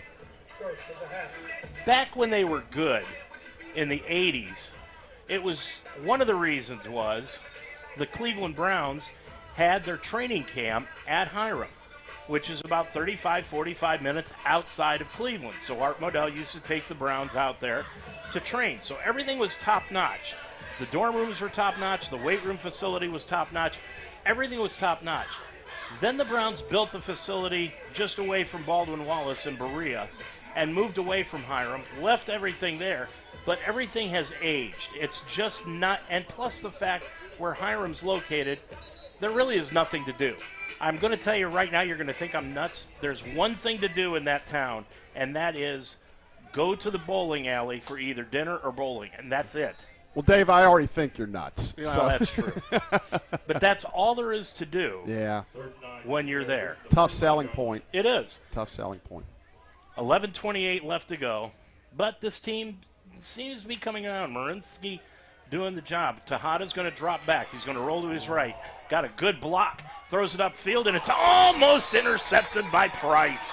Tried to get the ball up to Hereford, and it was jumping the route again was Price. And the Lions and Hiram are exchanging some verbiage. There's some words. The receiver almost came down with it, and Austin almost intercepted it, and a little bit of words there. And fortunately, our guys were like, let's get at it. No stupid 15-yard penalty, give them a first down, and now we're going to get the ball back. And they got to punt it to Cornell. Miller in to punt the ball away. Beecham back at about his own 14-yard line to get this one. They'll punt it away from the 45. Good snap. Miller's going to get it away. Nice high spiral. Beecham's going to let it go into the end zone and through the end zone for the touchback. 55-yard punt, no return, 11:13 to go in this first half of action. We're going to keep it right here, but tell you that today's game in part brought to you by the George Nikias Insurance Agency. Call 513-733-1255. And Neiman Plumbing at 513-851-5588. Yeah, Dave, I've been with George Nikias Insurance for close to 40 years, and Neiman Plumbing is fantastic. So please, all our sponsors, we love them. 11:13 to go in the first half. I want to thank them for joining us this year. 35-7 Lions lead it. Taylor in the backfield. Ball resting at the 20-yard line after the touchback. And the handoff is going to go right up the middle to Gifford, and Gifford is going to take it across the 25 out to the 29-yard line. Gifford, he's a load. 9. Yeah, he's a load. Taylor, 14 of 19 passing for 122 yards so far. Hurry up offense for the Lions. Handoff Gifford. Gifford right behind Danny Mabe, the center. Takes it out to the 34-yard line. Gain of 5 for Gifford. Yeah, nice patient run there, looking for the hole. Not a whole lot, but he made 5 out of not a whole lot there. So nice run. Beecham leading the team in rushing with 35 yards, but Gifford back-to-back runs. He's got 14 on a couple of runs here. 10:33 remaining. First half of action. Gifford stays in. Powell tied on the left, dropping back Taylor. Taylor looking up the left-hand side. He's going to throw it complete on the play at midfield and run out of bounds at the 49-yard line. In Hiram territory is Joe Key, a freshman from St. Petersburg, Florida. Yeah. He's getting his first act on the field. Nice route. He drove the cornerback back 10 yards. He was wide open. And we got an injury. Key, number 85, a 5'10", 160-pound freshman. Boy, he looked good on that route. He had nobody within 10 yards of him, Chuck. Looks like number 13 for Hiram's down. Back down at about the 30-yard line. And 13 happens to be Riley Haw. Haw, who came into this game supposedly wearing number 6. Yeah. Now wearing number 13. He is a defensive lineman, 6'1", 260 pounds, from McNicholas High School. Oh, okay, from here in town. Yeah. So a little homecoming game for him. Hopefully he's going to be okay. Sure his folks and family and all McNicholas is here to try to support him, so hopefully he's okay. Well, I bet he left a lot of tickets at Will Call. Yeah. Do you have to do that? No, not at this level. Okay, yeah. Well, I ask only because I used to get into every game free when my sons were. Each student, NCAA student, gets 4 tickets. So he could allot 4 people. The rest would have to pay. Well, how many did you get then? I mean, my gosh. Well, I got 8. Accumulate throughout the years, right? 8 plus my pass and everything. I could probably let in half of Coleraine Township. Haw is holding up that left leg. It looks to be his left ankle, and they are helping him off the field right now, so that does not look good. No. Yeah, unfortunately, I mean, he comes from Amelia, Ohio. Right. Just up the road and gets a chance to play in front of his hometown crowd for the first time. Yeah, hopefully he's okay. 10:19 left to go. Next week we're at Hope. Anybody has any ideas on how Chuck and I can get there very quickly? We're debating on how we're going to get up to Hope. Yeah, if anybody's got any plane tickets they want to give us, that'd be fine too. Gifford moves in motion out of the side, out of the backfield, and Taylor throws the ball into the flat to Joey Newton, but it's incomplete. Yeah, Josh missed on that. Joey was open. He threw it a little bit too far to Joey's left. We've got Hope next week. That's a 1 o'clock kickoff. That is up in Holland, Michigan. And then the Lions have the week off. I have no plans during the off week, by the way. None at all. You don't, huh? Okay. None at all. 10 minutes to go. Ball handoff. Gifford skips, breaks through a hole on the left-hand side, inside the 45 and down to the 41-yard line. Yeah, very patient run there again. 8 yards. He got hit probably after about 3 or 4 and drug the defenders another 4 yards. So it's 3rd and about 1, actually, Dave. Gifford now. He has got 19 yards on 3 carries. 3rd down. And call it a yard to go for the Lions. Ball at the 41-yard line of Hiram territory. And the handoff to Gifford right in the middle. Breaks into the clear, 1st down inside the 30, down to the 29-yard line. That's a 12-yard gain and another 1st down for the Lions. Yeah, he hit that hole really fast and really hard. A nice hole there. 1st down Lions. Moving it again. Boy, this kid has really shown a lot of good things. Yeah, I like him a lot. In the first 2 games, transfer from Otterbein, ran for over 800 yards last year. 1st down 10 for the Lions at the 29-yard line. Taylor rolls to his right, throws into the end zone. He's got Brock, and it is incomplete, knocked away by Hiram's DB, Zachary Shannon. Yeah, nice closing play there. Austin was open for a split second. Josh tried to kind of get it in a tight window, but nice defensive play. Yeah, that was a gutsy pass by Taylor. It really was. Newton was covered by about 4 people. Yeah, sometimes, Brock. Right. Sometimes he tries to make that really tough play, and it works out sometimes, but. Brock and Newton are out wide to the right.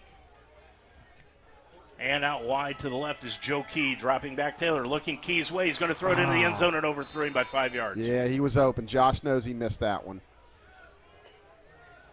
Taylor down in the catching position, hitting himself in the head. I'll tell you, Caleb drawing up all these plays and designs and things. He gets guys open, and if Josh is going to have many, many opportunities, not only today, but to hit these guys all year because they get open. Well, before she decides to turn off the radio because of this, let's say hello to Caleb's grandmother, Mrs. Coral, his grandmother. Want to say hi to her, one of our most ardent listeners, Chuck.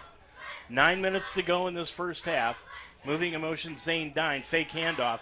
Now rolling out to the right. Taylor steps up, throws into the end zone, and it's going to be knocked away into the air. And Newton almost came down with it, but did Hiram? No. They're going to say that not coming down with it was Shannon in the back of the end zone.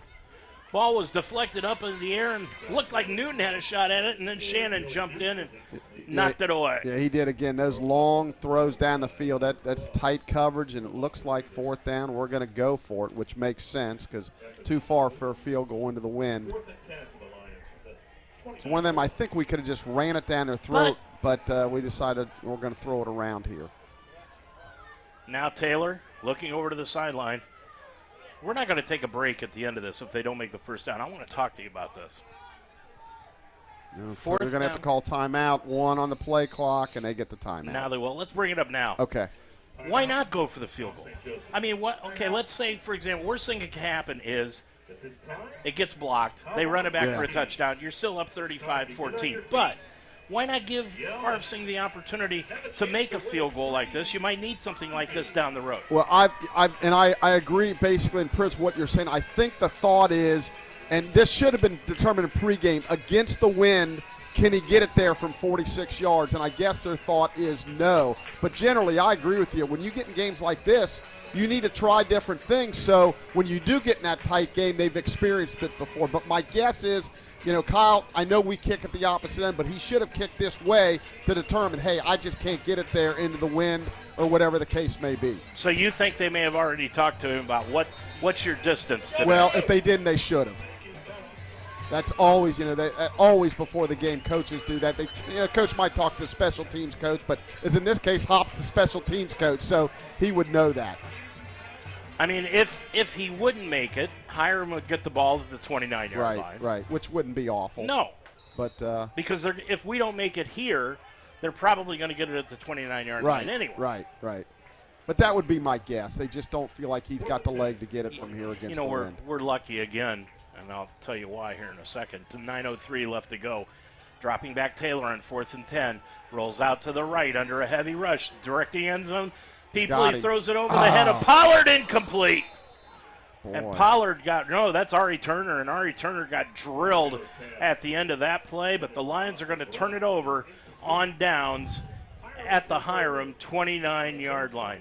Chuck, we second guess Caleb, Rick, and Hop all the time, and we're lucky because I know they listen to us. They tell us they listen to us, and they don't care. Right, yeah, everybody's got an opinion, and they get the last opinion. Yep, and they, Caleb has told us time and time again, I listen to you guys, and I take into consideration what you say, but like you said, at the end of the day. Yep. Yeah, like I feel like they could have probably ran it down their throat and scored, but they want to work on certain things. They're a passing team, basically. Yep. But as you get into them really tough games, you really do want to be able to run the football. Tejada is back in at quarterback. He's got Sackey to the left. Now Sackey moves to the right, and in motion to the far side is Brumbaugh, the tight end, and the handoff goes around the left-hand side, and taking it out to about the 30-yard line for Hiram is Gabriel Hoskins. Yeah, Lions plugged that up pretty good, just a short little gain of 2.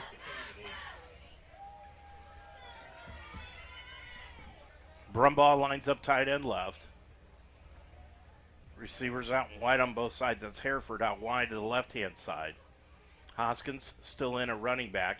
Fake handoff, throws out into the flat, complete to the 28-yard line, and brought down at the 37-yard line for Hiram is Hereford.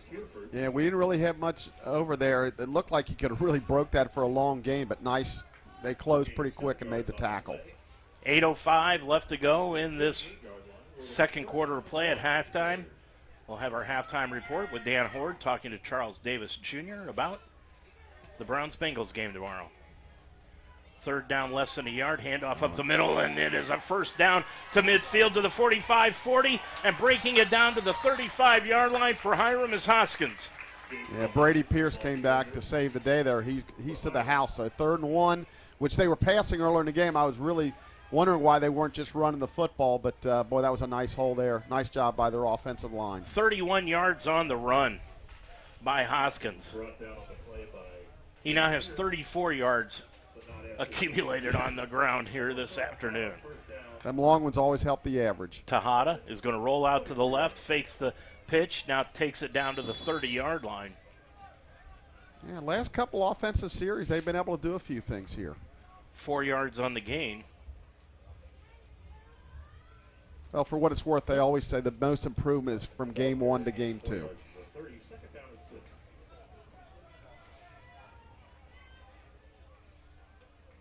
Second down, 6 yards to go. Brumbaugh tight end left. Handoff goes to Hoskins off the left tackle. Takes it down to the 26-yard line. Now they'll mark him just inside the 27. That's a gain of a couple, and it's 3rd down 3. Big 3rd down here. They're obviously in 2-down territory here, so we'll see if they run twice or they want to try to throw for it here. I would expect them to keep running the football. 6:40 remaining. First half of action. Lions leading at 35-7. They've got trips receivers out wide to the left-hand side. Now moving over to the left-hand side is Hoskins. Now pitch out to the right-hand, left-hand side, far side. A completed pass at the 27-yard line. Loss of a yard, though, on the play. Devin Donnerworth with a great read and great close. No gain at all. Great play by Devin. Jarius Green with the catch. Yeah. He lost about a yard. It'll bring up third down, or make a fourth down, and a long 3. Yeah, again, confused why they're going away from the run. They're having a lot of success doing that. Now they're pretty much in a throwing situation here on fourth down. Yeah, they've been running right behind their left guard, Devin Farley, and their left tackle, Brandon Black. Fourth down, a long 3 yards to go. Gabriel Hoskins in the ballgame. Hoskins, fake handoff, rolling out to Hada, throws it on the left side to Brumbaugh. He got bumped, and it'll be a pass interference penalty called against the Lions, against Andrew Pierce. Yeah, I mean, it's probably uncatchable, but he did bump him, and again, he lost the receiver there.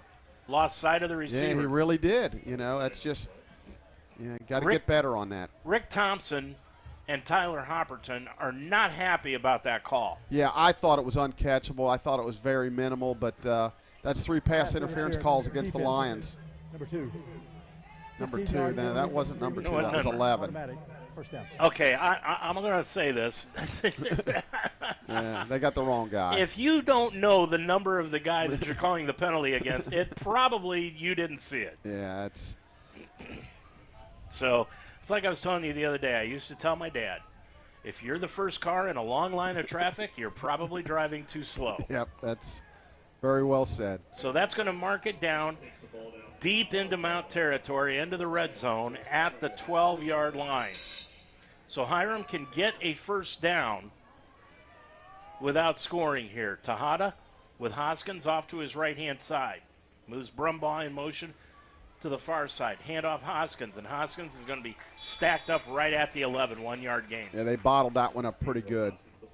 Looks like a couple, 2-3 guys in there. 5:20 to go in this first half.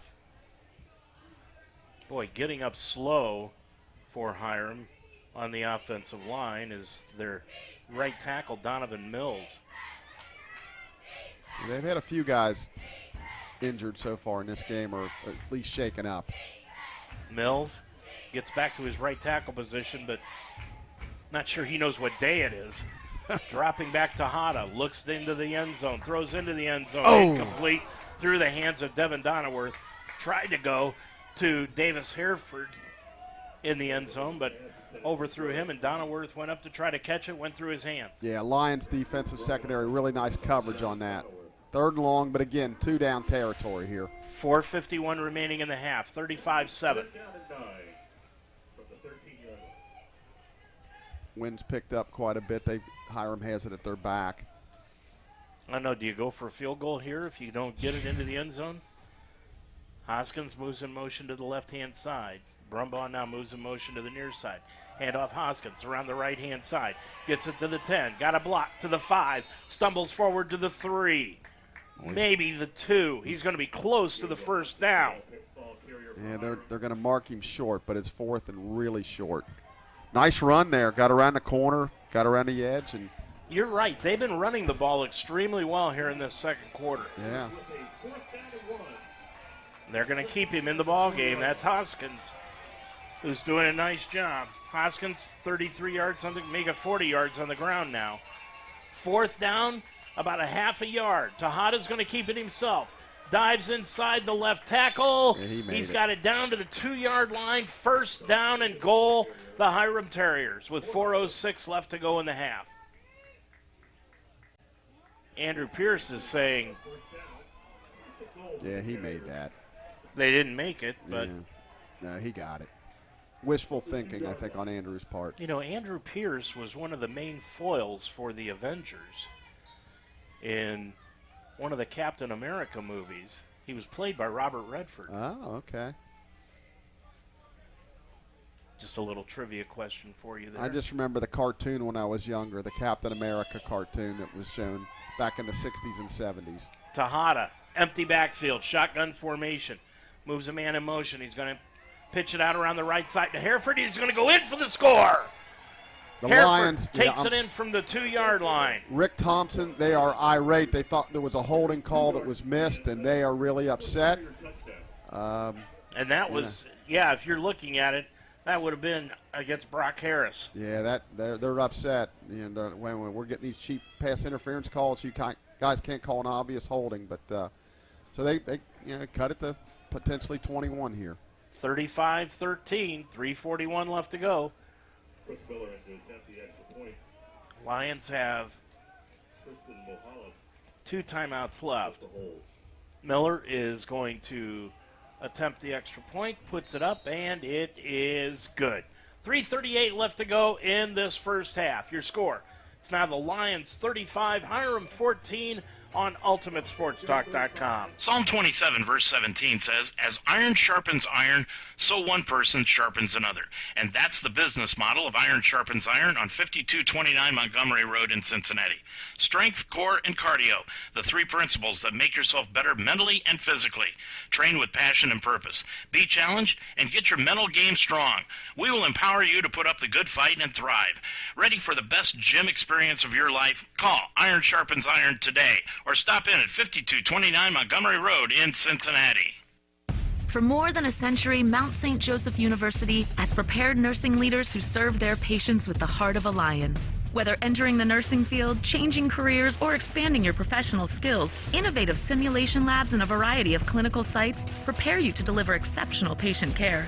With flexible undergraduate and graduate programs taught by highly credentialed faculty, the Mount will help you climb higher. Begin your ascent at msj.edu/nursing. Well, Hiram with a nice drive takes it downfield, and they cut it to 21, 35-14, 3:38 left to go in the quarter.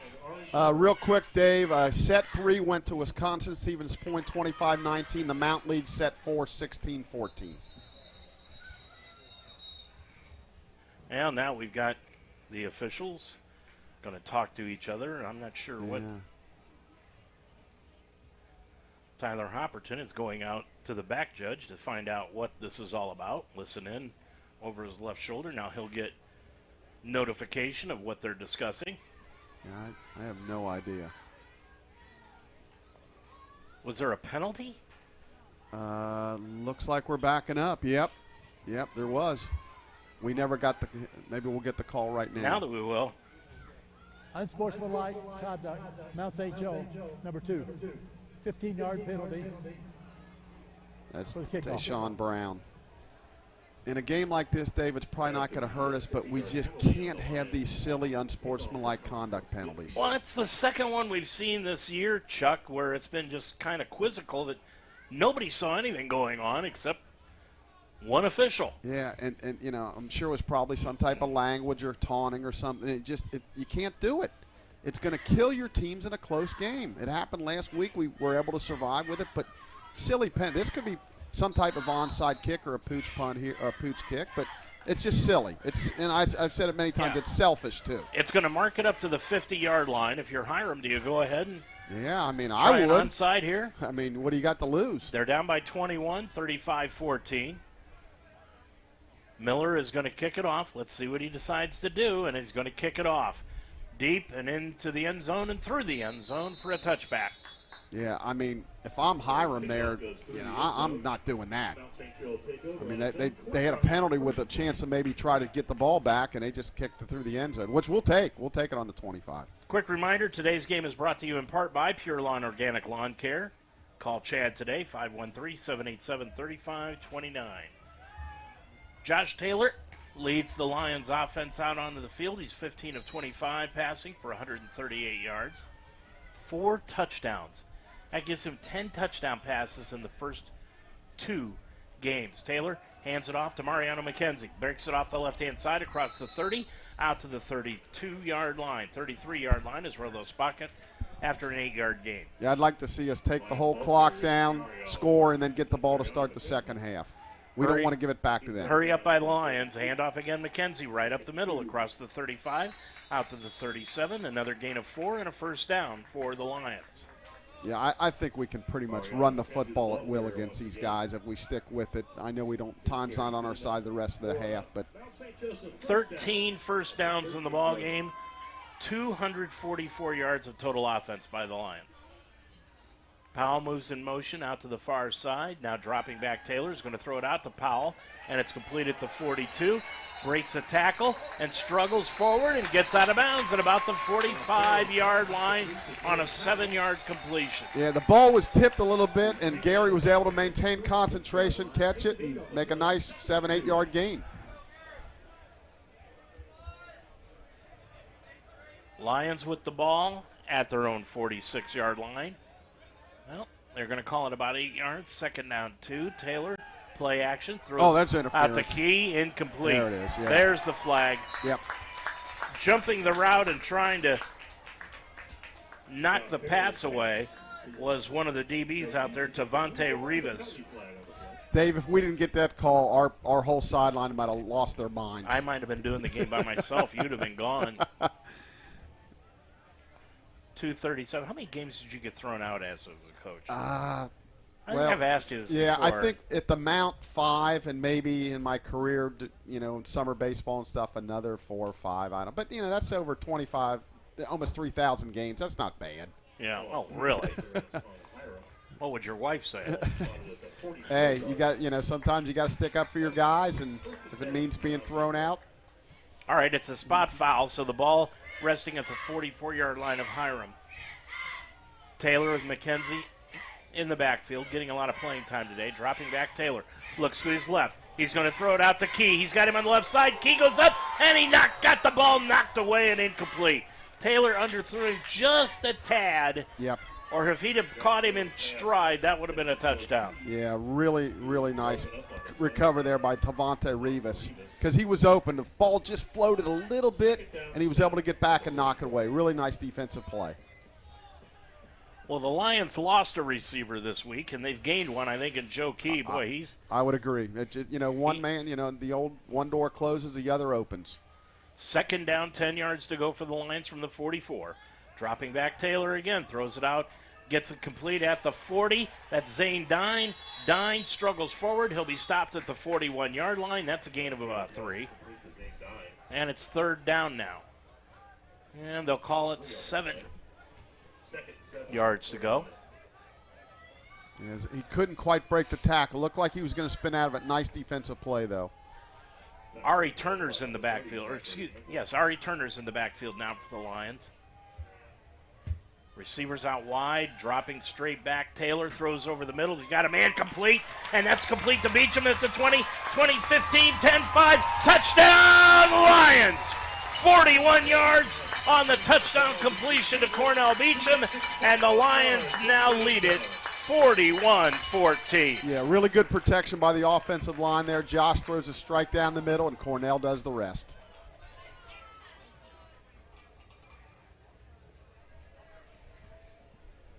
$1:49 left to go in this first half, and Farsing will come in to attempt the extra point. Lions lead at 41-14. Good snap, kick up, and the kick is good. 1:49 left to go in the first half. Your score, it's now the Mount 42, Hiram 14 on UltimateSportsTalk.com. All right, pay attention. Welcome to Fandom 101. We'll cover the tools of the trade, from foam fingers in the wave to the super secret wave. How's that for a course description? Lesson 1, your game starts long before the opening whistle, so arrive prepared. 2, if something piques your interest, raise your hand. And 3, work in groups. NCAA championships, attendance is encouraged, passion is mandatory. Get your seats today at ncaa.com/tickets. Class dismissed. We're back at Skyline to see what it is that makes people feel so good. Why do you like coming to Skyline? The staff is nice, just everybody's smiling and makes me feel good. If I order the cheese conies, the chili gets into the bread, the bun itself. They're heaven. I like to sit there and watch them make it. It's always hot, fresh, served quick. You know it's always going to be perfect. You know it's always going to taste great. Everyone's inviting. They sit you down with crackers, and you just feel like you're meant to be here. Feeling good. It's Skyline time. Skyline Chili, 5137 Delhi Pike. Lions lead it now 42-14. Dave, it's nice to have Charlie Rubisky back ringing that victory bell down there. Charlie retired in June. He won't mind me saying he's 81 years old, and he's excited to be back working some of these events. And We love to see him at all these sporting events. He is always the first person to greet me when I get here for a football game or a basketball game. Wonderful human being. Absolutely. Minute 49 to go. Lions will kick it off. It'll be taken in by Nation at the 10.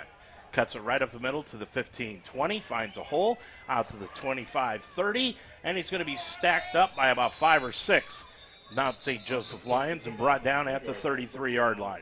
It'll be interesting to see how Hiram plays this. I would assume with the minute 39, down 20, you can't sit on it. You're going to try to score because they know the Lions get the ball coming out the second half. But I would expect them to be aggressive. They have the wind. Taylor, 18 of 29 passing, 190 yards. 5 touchdown passes on the afternoon. He had 6 last week.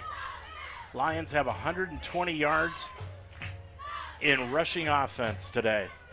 Hiram with the football. Tejada, the quarterback, lines up out of the pistol. And it is Hoskins in the backfield with him. Just to his right. Tejada's going to roll out to the right. Throws it out into the flat, complete to Hereford at the 35-yard line. Spins out to the 37. And he's brought down by Anthony Wright, the linebacker. Gain of 6. Yeah, he rolls to the right. He's going to throw to the right in that little out pattern. We jumped it once for a pick 6. Tejada, who was 5 of 13 a week ago, drops straight back, looks out into the flat, and it is complete at the 41-yard line, going to his knees and making that catch is Jarius Green. You know, Hiram's got a couple of nice receivers in Green and Hereford and a couple of nice running backs. They do. Again, we mentioned they got some nice skill players. Dropping back and throwing out to the right. That's complete to Green. Green at the 40-yard line, but he stepped out of bounds, making the catch back to the 47-yard line. Tell you, Dave, we had good coverage there. He just stuck it in a really small window. Nice throw and catch. 52.4 seconds left to go in the half. Hiram trying to draw closer.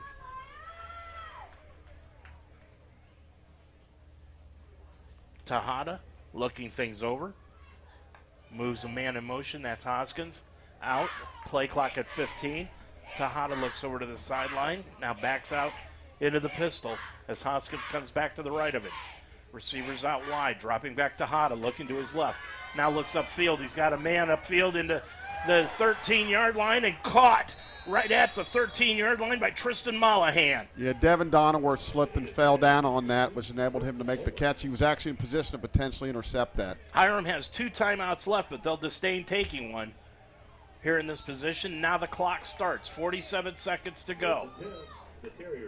Tejada hands it off to Hoskins. Right up the middle, runs right into his center at the 10-yard line. Derek Hurst and bounced back, and now Hiram's going to use one of those 2 remaining timeouts.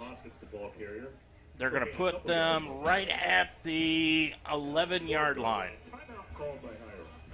Timeout by Hiram. 38.4 seconds left to go in the first half. So Hiram's showing a little bit of signs of offense here in the first half. After the first couple 3-and-outs, they've moved the ball and did some good things. This is just the 4th meeting between these 2 ball clubs. They will play again next year. Lions hold a narrow 2-1 lead in the all-time series. Last time they played was back in 2002. Lions with a 51-0 victory. Yeah, I don't know how it ended up being 3 games instead of 4. I was here. I just don't remember exactly how that fell out. But yeah, next year we'll go up there. Well, I've told you about the athletic director at Hiram back when, and that probably, if you go back and you look at things and were a mouse inside the office, you would figure out why that happened. Well, maybe after 51-0, they said, no mas, can we get out of this deal or something? I'll tell you, after a while, you would swear that AD that they had back then, Chuck, didn't even know they got beat 51-0.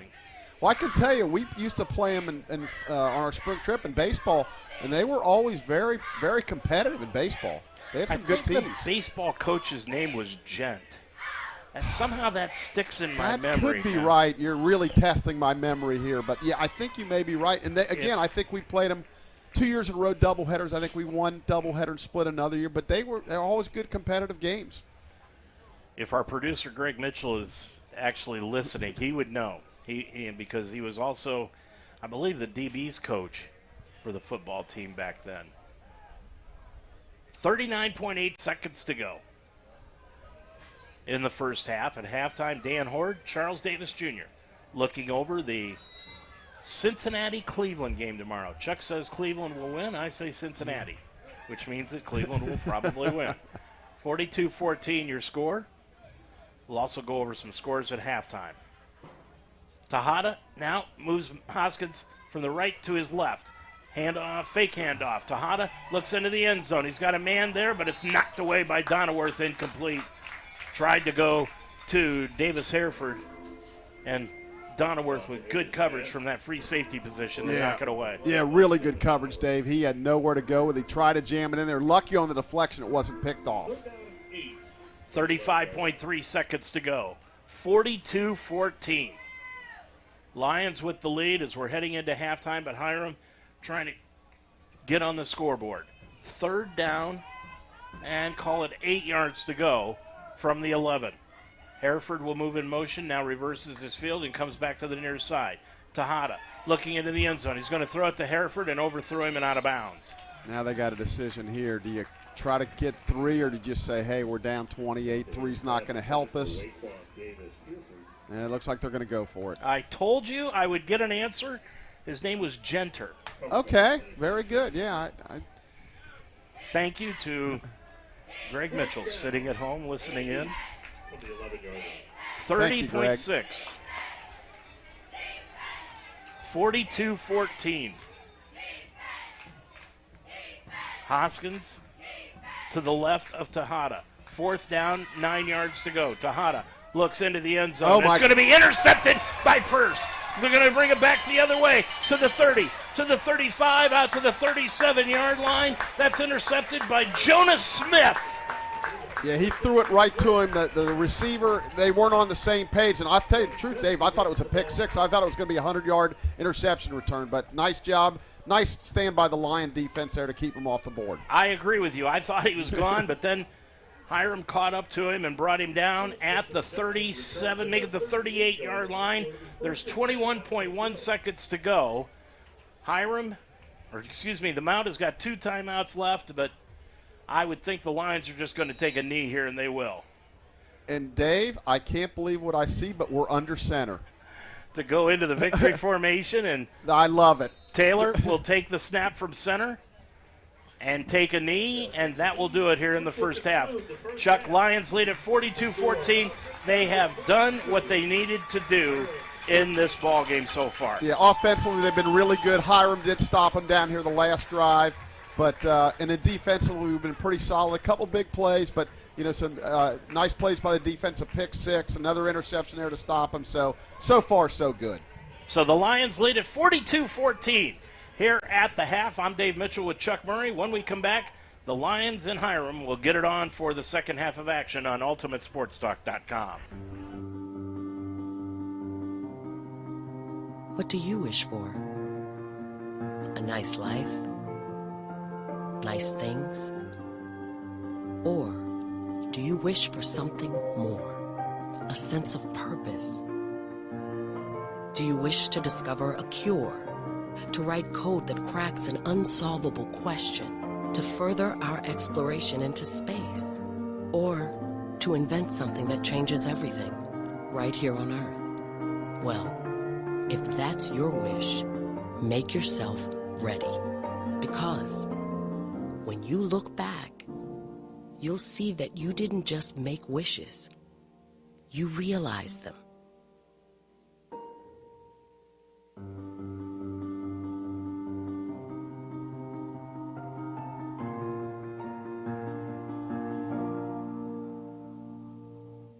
It's time to upgrade your unis and that complex your league has been playing on for years. If that's the case, call Scott Lawson of BSN Sports. BSN Sports manufactures their own supplies, from PE equipment, soccer and lacrosse goals, and they have champion barbells for all your weight room needs.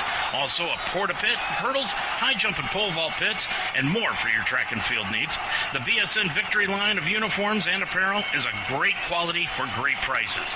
For all your needs, contact BSN Sports. Scott Lawson, 513-702-5646. Where are you headed? Where would you like to go? New heights, right?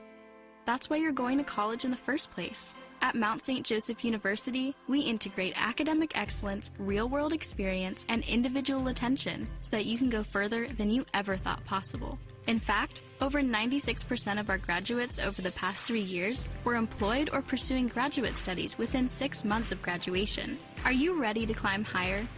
Begin your ascent at msj.edu.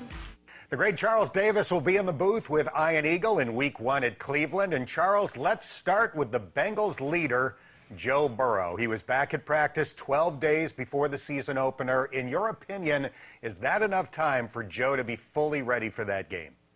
Dan, you remember last year we were going through something similar with a different type of ailment, all right? And that ailment, I felt like set him back a little bit more. Even though it's legs, it's feet, it's all this, it doesn't feel the same because that torque of throwing when you have the appendectomy and everything else that goes along with it, and then you can't do anything at all. See, I think with the leg, I'm not a doctor, won't play one on TV, but I think that overall he was able to get a lot of workouts in. I think he's been moving around more than people think. Nolan, say hello to everyone. Okay, but bottom line is, I just think that everything's going to be okay. He went through it last year, Dan, didn't feel quite himself, didn't play to his normal level in the opener against Pittsburgh. It's nothing like experience, is there? Having gone through it before, knowing what to expect, I expect to see much more of the Joe Burrow we're used to seeing come the opener at Cleveland. This is one of the great dog cameos in a Zoom of all time. That's a handsome dog, by the way. You've done a lot of Joe Burrow games at this point. What do you admire and respect about him going into year 4? Dan, he's the same guy every time I meet him. I'm not quite sure what your assessment would be because you're around him even more than we are. But what I like about him is he's very true to being Joe Burrow. And when you meet people, sometimes there's one persona versus another after a win, after a loss. Sometimes it's depending on the time of year. Sometimes it's depending on how they're playing. I could not tell you what his stats were the previous week. I couldn't tell you if they won or lost the previous week. I can't tell you anything based on each meeting with Joe Burrow. And I'm pretty sure Ian Eagle and Evan Washburn would back me up on this. You walk into the room, or he walks in if you're already there for your meeting. He says hello. He's very polite. He greets everyone that is in the room, not just, the announcers. If the producer's in the room, the director's in the room, if someone else happens to be there, he greets them with a hello. He sits down, and tell me if this is your experience. Hello, hello, hello, hello. He sits down, and that's it. Now look is go. Yeah. And, a lot of chit-chat, not his thing. But he's not rude. But if you're going to waste his time with chit-chat, he's not going to be there that long. It's going to be ask your questions, let's go. And again, not rude, but very to the point. Here we go, off we go.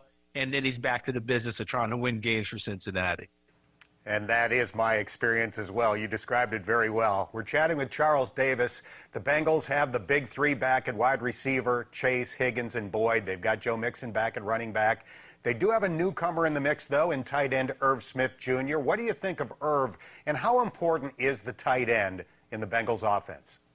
Well, they've worked around the tight end to an extent for time. C.J. Uzomah had a big year and parlayed that into a free agent contract with the Jets. My experience with the Bengals, and from what I think about how they want to run offense, if the tight end is there and available, they're going to utilize it. I thought the second half of last year, Hayden Hurst got utilized more as he got more comfortable and became that guy. Remember, that's why Hayden Hurst was drafted in the first round in the first place by Baltimore, to catch passes and be that guy. If they can get the Irv Smith Jr. that came out of Alabama, that explosive youngster that we saw make plays, if they're getting him in Cincinnati, Oh, he has no worry about being utilized. Joe Burrow knows how to spread the ball around, and you want to go cover the other three? That's cool. I got another guy I can move the ball to. It's just a matter of if Irv Smith stays healthy and if he's the guy that we saw coming out of college, because he just didn't stay healthy in Minnesota. Last year, the Bengals went into the season with 4 new starting offensive linemen. This year, it's only 1, and he's a 4-time Pro Bowler, Orlando Brown Jr. Is this the year that the Bengals' offensive line becomes known as a strength? I think so, because I think that they've taken care of all they needed to prior to this last move you just described. Now, the kicker to the move is Orlando Brown Jr. coming in at left tackle, and Jonah Williams said, hold on a second, that's my spot. And, of course, there's a little bit of a, how do we say, a kerfluffle in the beginning. And you remember Jonah Williams, hurt feelings, wanted to stay at left tackle. There's a pride factor in that. You know, that's where he's played his entire career. Very few times I think Dan do actually get one right. But when it first happened and Jonah said, well, I want to be traded, get me out of here, I never bought into it. I never once did. I just said, he's got hurt feelings. I get it. He wants to stay where he is. But I think he's going to look around and realize just moving to right tackle, even though it's tough, playing on this team and this offense with this group with a chance to go to the Super Bowl, I think over time it will dissipate, and it has. And that's been a good thing for them. Let's turn to defense with Charles Davis. You played safety in the SEC at Tennessee. How big of a deal is the loss of Jesse Bates and Von Bell, particularly early in the season? It's a big loss. I don't think we can downplay it. And you're right about particularly early, because once it's for real and everything starts to move really fast, that one adjustment that's not made in the back end of the secondary that Jesse Bates or Von Bell would have made with the rest of the secondary all of a sudden turns into a big play because someone runs free. That tackling that Von Bell provided in the middle of that defense or coming up off the edge when he dropped down. The ball hawking that Jesse Bates provided as being a center field type of a free safety back there in full experience. It's a big deal early. Now, do they have people athletically that can replace them? Certainly. But it's also the leadership aspect, the tone Von Bell set the moment he got to Cincinnati, where everybody's ended up buying in pretty quickly. All those things have to be replaced as well. And Lou Anarumo is the defensive mastermind. He needs these guys on point. He may have to be a little more vanilla early just to make sure they have their feet under him before he starts doing the normal Lou Anarumo things, which confound a lot of opposing offenses. The illusions, as we say, with Lou Anarumo. Charles, a lot of us thought he'd be gone, thought he would get a head coaching job this offseason. Did you think that was going to happen? And what is it about Lou that makes him one of the best defensive coordinators in the league? One, I thought it should have happened, okay? And it should have happened a couple of years ago. But every time he doesn't get one of these jobs, short of him saying, that's not the job for me, I'm wondering what's going on with those organizations. And I know this seems really strong to say, but I wonder about hiring around the league. And I would sit with anyone and happily have them educate me on what they're looking for in a head coach. Are you looking, listen, we went oh, wow, he calls really good ball plays with Cliff Kingsbury in Arizona. And I like Cliff. I covered him in college. I would hope that he would consider me a friendly person with him, whether he considered me a friend or not. But I questioned it from day one, and I'd be happy to say it. Are you kidding me? This is why we're hiring him? That makes no sense to me. I want to know that you're hiring someone who can command the room, command the respect of the ball club, follow what you're trying to get done, and be there to handle all the adult decisions that have to be made. If that's not Lou Anarumo, I don't know who else that is. As soon as he walks in the room, the respect is there. The guys want to play for him. That's amazing. So the season begins in Cleveland against the Browns. The Browns went 7-10 last year, but they didn't have Deshaun Watson for the first 11 games of the season. What are your expectations for the Browns quarterback now that he's had a normal training camp and gets to start from week 1? My expectations are exactly what the Browns are and what the Browns actually expect. 2020 Deshaun Watson. That's what they have to have because that's who they signed. That's who they brought in. That's who they said, okay, $236 million guaranteed. That's the guy we're getting. He's had a offseason now. He's had OTAs, mini camps, summer training. He's spending that time. The receivers are spending time with him. I think now it's a reasonable expectation to think that we start to see more of the 2020 Deshaun Watson, especially with that offensive line, because that's a good offensive line.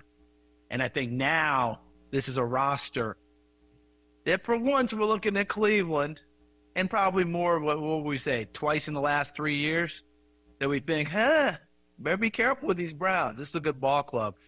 When people are picking Pittsburgh to finish behind them, that tells you the respect they're starting to engender there. Plus, it feels like there's an urgency in Cleveland that they've got to get back to the playoffs, which they did during the COVID year of 2020. Charles, Bengals fans love it when you and Ian call Cincinnati games. We look forward to seeing you in Cleveland and hopefully many times throughout the course of this season. Thanks for your time. Thank you so much for having me. Thanks for the patience with Nolan and the background noise with the other pups that we've got. Really appreciate it. Can't wait to see you in Cleveland, Dan. You take care of yourself and travel safely. Okay, so Sarah, I'm dropping you off at Emily's? Yep. And Josh, you're going to? Soccer, Dad. Soccer practice. Right. Oh, by the way, I just wanted to let you know when I pick you both up, I'll be wearing my short shorts. What? No! Yep, and my dorky dad hat, and I'm going to do my dad dance for all your friends. They'll love it! Seriously? Why? Because I like my short shorts. Of course, I could be talked out of it if you guys would just buckle up your seatbelts without giving me a hard time. It's important to get your kids to buckle up for safety, no matter what it takes. And sometimes, all it takes is your parental powers of persuasion. Okay, we're buckling up. See, all buckled. Good choice. I'll just have to do my dad dance at dinner time. What? No! Do what you have to make sure your kids are wearing their seatbelts, even on short drives. Never give up until they buckle up. A message from the National Highway Traffic Safety Administration and the Ad Council. Visit safercar.gov/kidsbuckleup for more information. We're back at Skyline to see what it is that makes people feel so good. Why do you like coming to Skyline? The staff is nice. Just everybody's smiling and makes me feel good. If I order the cheese conies, the chili gets into the bread, the bun itself. They're heaven. I like to sit there and watch them make it. It's always hot, fresh, served quick. You know it's always going to be perfect. You know it's always going to taste great. Everyone's inviting. They sit you down with crackers, and you just feel like you're meant to be here. Feeling good. It's Skyline time. Skyline Chili, 5137 Delhi Pike. Dave Mitchell and Chuck Murray right back here at Schuler Field, where the Lions lead it at the half, 42-14 over the Hiram Terriers. And to sit down and go through all of the scoring in this ball game would take us probably more time than we've got through the rest of the first half. Let's just say that the Lions led it 21-7 at the end of one period of play, and then they outscored Hiram 21-7 in the second quarter to lead it 42-14 here this afternoon. And let's take a look at the offensive stats here today. And we were going to, but evidently we will not, because the stats will not come up. So we won't be talking about that anytime soon. And, of course, we don't have any paper stats to take a look at. But, Chuck, I can tell you that Josh Taylor's been outstanding. The Lions have looked things over, and they have looked good throughout this entire first half of play. Yeah, I think it's been a very solid effort by the Lions. We were maybe a little concerned there might be a little bit of a letdown. There certainly wasn't. Defensively, the first 4 or 5 series we were really good, and they hit some plays. A couple pass interference penalties, got their first one, then they hit a long pass that we slipped on in the backfield. But basically, defensively, we've been pretty good. They've hit a couple runs, and offensively, we've been really good. They did stop us on downs late in the second quarter there, but, to put up, 35 and then another 7 defensively, you'll take that, every week. And we have not had to punt the ball yet. We've made all our kicks. So, we've had some nice. Josh got, 5 touchdowns. So, I think they have to be pleased. But, you don't want to let up. You want to keep going and, and get a chance to get a lot of guys in the game, too.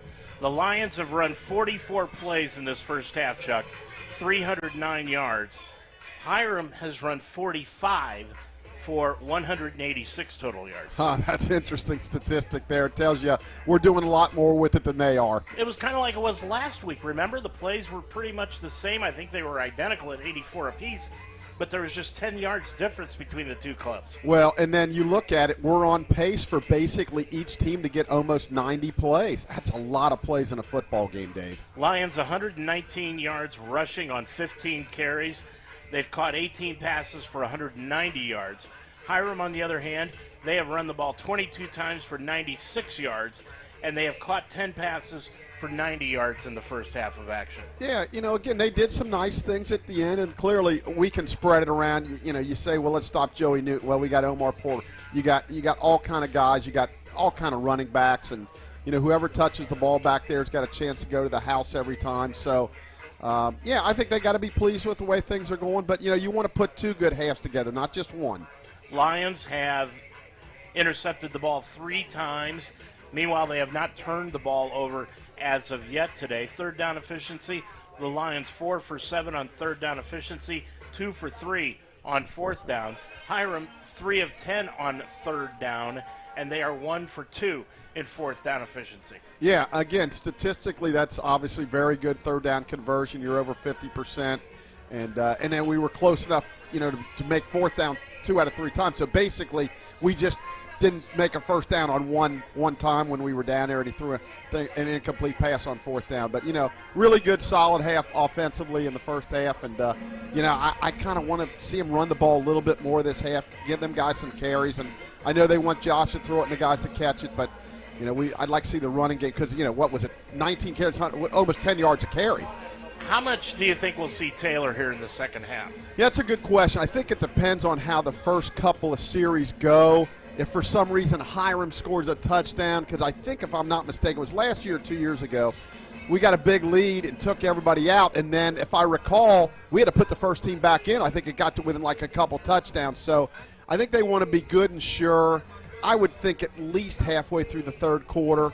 But again, if we score 2 quick ones, maybe he comes out. But so I guess it just depends what Hiram does. Well, it's 42-14. The Lions leading it here in the half.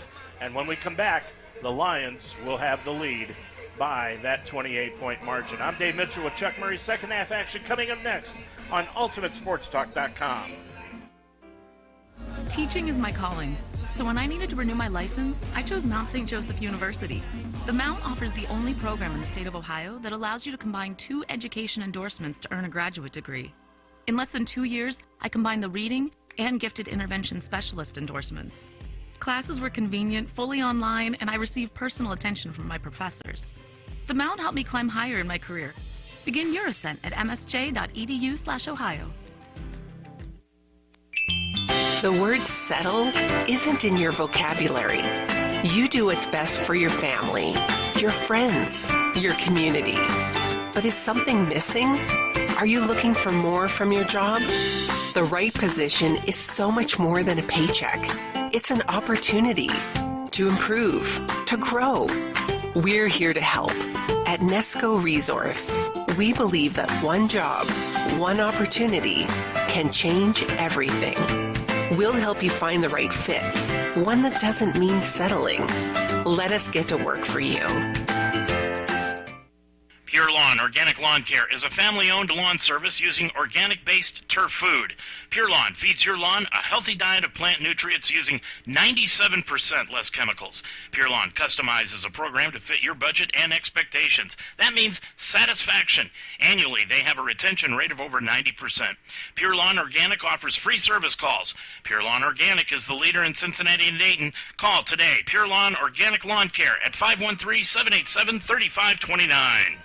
Well, Sean Tejada in the first half of action, the quarterback for Hiram, 10 of 23 passing for so far 90 yards, 3 interceptions in the ball game.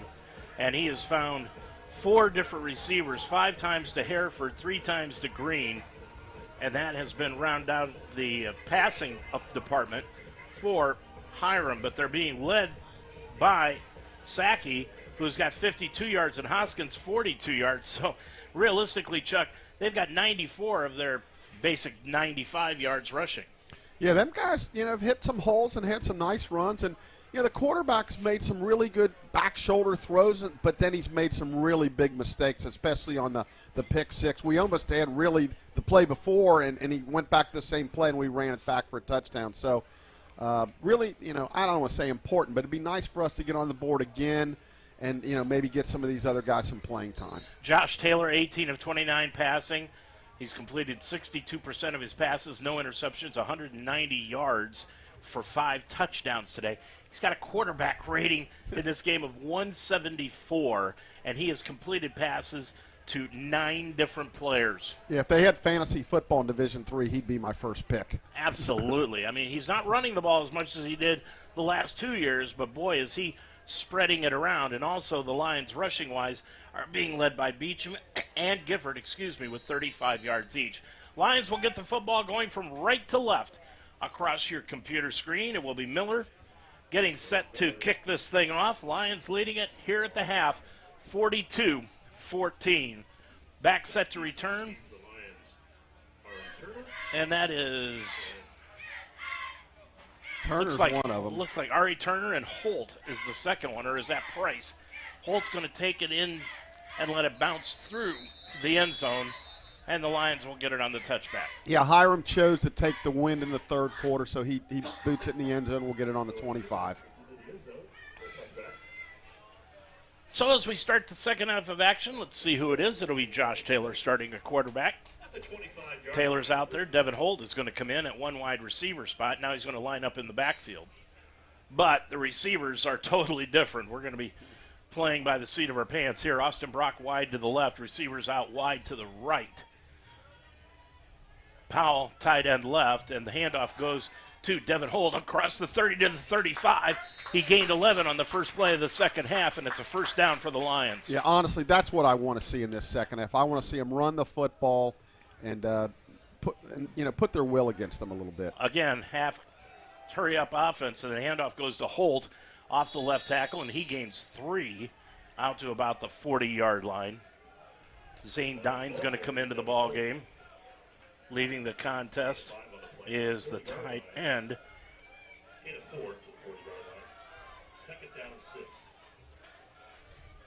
Jordan Townsend.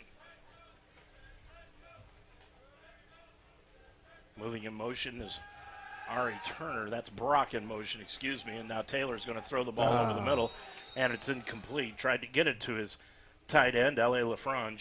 Yeah, he was wide open. He broke open, and Josh, I think he tried to guide it rather than throw it, and he just he short-armed it almost like an infielder, and it bounced. Third down, 6 yards to go. Call it a short 7, long 6. Yep. Not many people have left here at halftime. They've stuck around to watch this one. Now the Lions are going to go empty backfield, pure shotgun. Receivers out wide on both sides, trips to the near side. Dropping back Taylor. Taylor looking upfield. He's got a receiver, and grabbing it at about the midfield stripe is Dylan Novak from Mount Orab Western Brown High School. He got it out to about the 44-yard line, gain of 4, but it'll bring up 4th and 2, and the Lions will punt it away. Yeah, first punt of the day. Again, the route was a little short, and just couldn't get he fought, just couldn't get the first down, so we're punting into the wind here. Back set to return is Malachi Nation, the junior from John Hardin High School in Chula Vista, California. And punting it away for the first time. Nation reached out, bounced the ball up to himself out at the 20, cuts to the left side to the 23, 24, just barely, maybe made it out to the 25-yard line. Yeah, it was kind of a line drive knuckleball kick that he had a little trouble fielding, but he was able to recover and, like you said, get it out to almost the 25. 36-yard punt by Joe Clare, about a 3-yard return. 13:31 left to go in this third quarter. The Lions are leading it handily, 42-14. We're going to give you some scores here coming up at the next opportunity. Hiram's going to stay with Sean Tejada at quarterback. Tejada has Gabriel Hoskins to the right of him. Receivers out wide on both sides. Tight end left. Fake handoff. Tejada looks over the middle. He's got a receiver. That's Hereford, complete at the 37-yard line. That's 12 yards on the completion and a first down. Yeah, he's been settling a little bit. He looks a lot better than he did at the beginning of the game, and they've moved the ball a little bit. First down 10, ball at the 37. In motion, the tight end to the near side, fake handoff, and the Ball gets thrown out to Brumbaugh, the tight end, caught the pass, gained 5. And it'll be second down and a long 4. Have us on our heels just a little bit defensively here. Second down, a long 4 to go. Hereford slot left. Running back Hoskins, he stayed into the game most of this second and third quarter. Now Hoskins gets the handoff off the right side to midfield. He's gained about 6 yards, and it's a first down on the play. And again, having some success, throwing short passes, running the ball off tackle, and they're at midfield. Hoskins now, 7 carries, 48 yards. First and 10. Ball right at midfield. Handoff Hoskins around the right end, the short end of the field. And he's going to be hit and dropped just inside the 50. You look like Anthony Wright on the tackle and a couple others. Second down 9. Next week will be at Hope. That will round out the non-conference schedule. Yeah, the HCAC plays a 7-game conference schedule, so 3 non-conference and 7 league games. Second down, 9 yards to go, just a long 9 yards to go, actually closer to 9.5. Tejada moves Hoskins in motion out of the backfield. Here come the Lions on the blitz, and they throw it out to the left-hand side, complete on the play, up near the 42-yard line. Nice catch by Tristan Mollahan. Yeah, heavy pressure on him, and he got it away. Nice job. Mollahan made a nice catch along that sideline, picked up 8, and it's third down, 2 yards to go. 11:45 left in this third quarter. Clock continues to run. Tejada with a tight end on the right side, Brumbaugh. 2 receivers out wide to the far side. Handoff Hoskins right up the middle, struggling to get to the 40. He needs to get to the 40 for a first down. He gets to the 41, so he'll be shy by about a yard, and now it's decision time. Yeah, I don't think there's any decision. They're going to go for it. But I figure they're saying, hey, 2 run. Now, 75's helmet, their big tackle came off, so you got to come out for a play. So I wonder if that'll change their play call here. He is going to be replaced out on that far side by Joshua Ortiz, a freshman 6-footer. He's a svelte 300 pounds. Yeah, he was a big kid, too. I would expect a run here, but they're lining up like it. Well. Tejada out of the shotgun. Brumbaugh tight end right. Spread offense, 4th down and a yard to go. He's going to take the snap. Hand off to Hoskins, running deep. He's going to be hit at the 35-yard line, or the 45-yard line, and dropped at the 42. He lost a yard, and the Lions will take it over on downs, Chuck. Yeah, Brady Buller with the initial hit, and a big stop by the Lions there. Try to go wide on 4th and 1, and the Lions were ready for it. Well, Josh Taylor's day looks to be over. It'll be Tyler Prather in a quarterback for the Lions, getting his first opportunity to see some action today. The junior, 6'4", 210 pounds. Prather out of Coleraine High School. He's been the backup now for a couple of years for the Lions. 1st and 10, they take it over at their own 43. Handoff Mariano McKenzie behind the left tackle. Takes it out to midfield, the 50-yard line, gain of 7. Yeah, Mo, he always comes in, and he's got fresh legs. He always does a nice job. Good gain on 1st down. And, hey, I said let's keep running it. Second down, they gave him 8 on the carry. Brings up second down, 2 yards to go. Trips out to the near side for the Lions. As dropping back is Prather. Looks to his right, now to the left, and it is complete on the play to Austin Brock inside the 40 at the 38-yard line. Yep, wide open. Nice down and out, just come back to the ball and wide open. 15 on the reception, and a first down for the Lions. Prather with McKenzie right behind him. LaFrange is the tight end left off the line. Receivers out wide. Prather's going to throw the ball again out on the left-hand side to Brock at the 31-yard line. And that's a gain of about 7, maybe 8 on the reception. You're making good yardage on 1st down. Second down, 3 yards to go for the Lions. 9:50 remaining to go in the in the third quarter. Prather, that snap, but he got it, handed it off to McKenzie. McKenzie takes it inside the 30, down to the 28-yard line where he's close to the first down. And it will bring up third down and less than a yard. 9.5 remaining in the third. Turner out wide to the left. Handoff goes to Gifford. Gifford up the middle to the 25. Broke a couple of tackles to the 20. Down to the 18-yard line. A gain of about 10 on the play for Gifford. And another first down for the Lions. He runs really hard, Dave. I'm really glad he's on our team. Well, Coach Hopperton said once he hits the field, he may not come off. And he's getting to that point where he is moving himself up the depth chart very quickly. Prather is going to throw the ball into the end zone. He's got Turner. Turner bobbled the football, but did he come down with it? No. They're going to, well, did he or did he not, Chuck? He did, but they're going to call interference against Hiram. But if he caught the ball, it's a touchdown. No, he didn't come down with it. Didn't come down with it. Okay. Got his hands on it. Almost made a great catch, but the interference probably stopped the touchdown.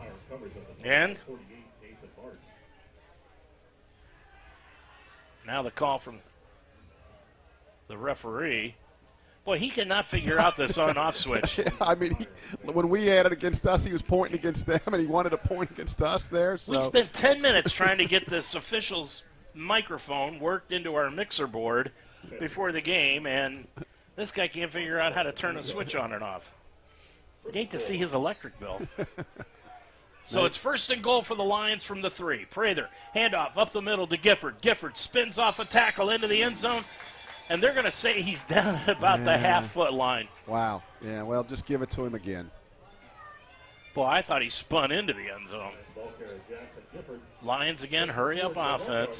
Prather running it. Gifford in the backfield. Handoff. Gifford off the right side, broke a tackle, and that time he got into the end zone from about a half yard out. And most backs don't break that tackle, but he broke the tackle and spun right into the end zone for a Lion touchdown. Lions now lead at 48-14. And they'll bring in who has turned out to be Mr. Automatic today, Kyle Farfsing. Yeah, and the one he missed last week was kind of partially deflected, so Kyle's been really consistent so far. Don't want to jinx it. Nope. Good snap, kick up, kick is good. 8:32 left to go in the third quarter. Your score from Schuler Field in Cincinnati. It's the Mount 49, Hiram 14 on UltimateSportsTalk.com. Official Investigations and Security Services in Cincinnati is your official provider of investigative, surveillance, and process servicing, uniformed, armed, and unarmed security services, executive protection, and bodyguard services. Official Investigation and Security Services is not only licensed in the tri-state area, but also Georgia, Tennessee, Michigan, West Virginia, and Texas. Not only private investigation services, but also mobile notary public services and more. Call Official Investigation and Security Services in Cincinnati, 844-263-3424. Think better, feel better, be better. At Iron Sharpens Iron, 5229 Montgomery Road in Cincinnati, train with passion and purpose. Be challenged by the 3 core principles: strength, core, and cardio. Make yourself better mentally and physically. Iron Sharpens Iron provides a fun and effective fitness training that you'll love. Try one of their 6 different programs: the Iron Circuit, Early Burn, Thrive, the Good Fight, Trinity, and Super Saturday. Ready for a better gym experience? Get to Iron Sharpens Iron today, 5229 Montgomery Road in Cincinnati. Farfsing will kick it off for the Lions. It's a deep end-over-end kick that's going to be taken in by Hiram's Tucker Marmash. He's just going to fair catch it, so they'll get it at the 25. Okay, Dave, in volleyball, we ended up winning that match in 4 sets, so they're getting ready to start against Concordia. Great win for the Lions. College football, Georgia 31, Ball State nothing. Ohio State 28-7. That's in the second quarter. Penn State 35-7. Notre Dame 3-0, still in a delay. Baylor 10-3. Kansas State 10-21. Troy 10, and Colorado jumped Deion Sanders 13-0 over Nebraska. Is he? You almost got to ask the question, Is he actually coaching the team, or is he just their chief motivator? I think he's their chief motivator, but he's getting it done. But he's darn good at it. Yep. Tejada starting out for Hiram, 1st and 10 from the 25. Hands it off to Hoskins, and Hoskins takes it right up the middle out to about the 27, gain of a couple. Imagine him being at your kitchen table trying to recruit. Wow. Would you ever get a word in edgewise? I'll tell you a story after this play about him. Well, we've got it. The official, the side judge, blew his whistle, came walking in, and now says, okay, what I thought I saw I didn't see, so we'll go back to playing. 2nd down, 7 yards to go. Ball to 27. Tejada. Oh! Not in the flat. Intercepted by Starks, and he's gone. Yep. 10-5, touchdown, Lions. Yep, those little quick outs. He read that like a book. Easy pick 6 for a touchdown. Nice read there by Deshaun. Deshaun Starks with the interception. He's got 2 on the year. Had a pick 6 last week that they didn't count. They didn't count. Yep. He's preseason All-American, so very nice job there by Deshaun. So the Lions now lead at 55-14. That's good. You got 2 defensive scores. Everybody's getting involved today. Last time these 2 teams faced each other was back in 2002, and the Lions won that one 51-0. Today, it's a 41-point advantage. Farsing again, low snap. Prather got it down, and Farsing, no good, missed that one. So there's 7:36 remaining to go in this 3rd quarter. Your score? It's the Mount 55, Hiram 14 on UltimateSportsTalk.com. Repairing a sewer line in your front yard can be costly and unsightly. Say goodbye to excavations and unsightly nuances in your front yard by calling Neiman Plumbing for all your sewer repair needs. Neiman Plumbing can repair your sewer line by using their trenchless, no-dig sewer repair. Say goodbye to having to repair your lawn. Neiman's trenchless sewer repair involves installing a liner inside the sewer line to prevent future backups. Call Neiman Plumbing, 513-851-5588 for your trenchless, no-dig sewer estimate, or visit them online, NeimanPlumbing.com. Do you need to break free from chronic dieting or disordered eating? I'm Tanya Fosnat-Jolliffe, a proud MSJ grad and the author of The Mindful Me Journey, a 40-day guided journal toward a healthier relationship with food and exercise.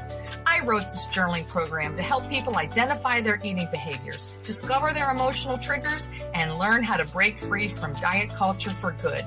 If you're ready to break free, visit Amazon today and order your copy of The Mindful Me Journey. Well, the Lions have jumped out here 55-14, Chuck. They've done exactly what they needed to do all day long, and that is just keep their foot on the throttle. Yeah, special teams, offense, defense have all been involved, and it's really good to see. We were kind of hoping / expecting this, but to go out and do it's good. Well, speaking of hoping, we'll be at Hope next week in Holland, Michigan.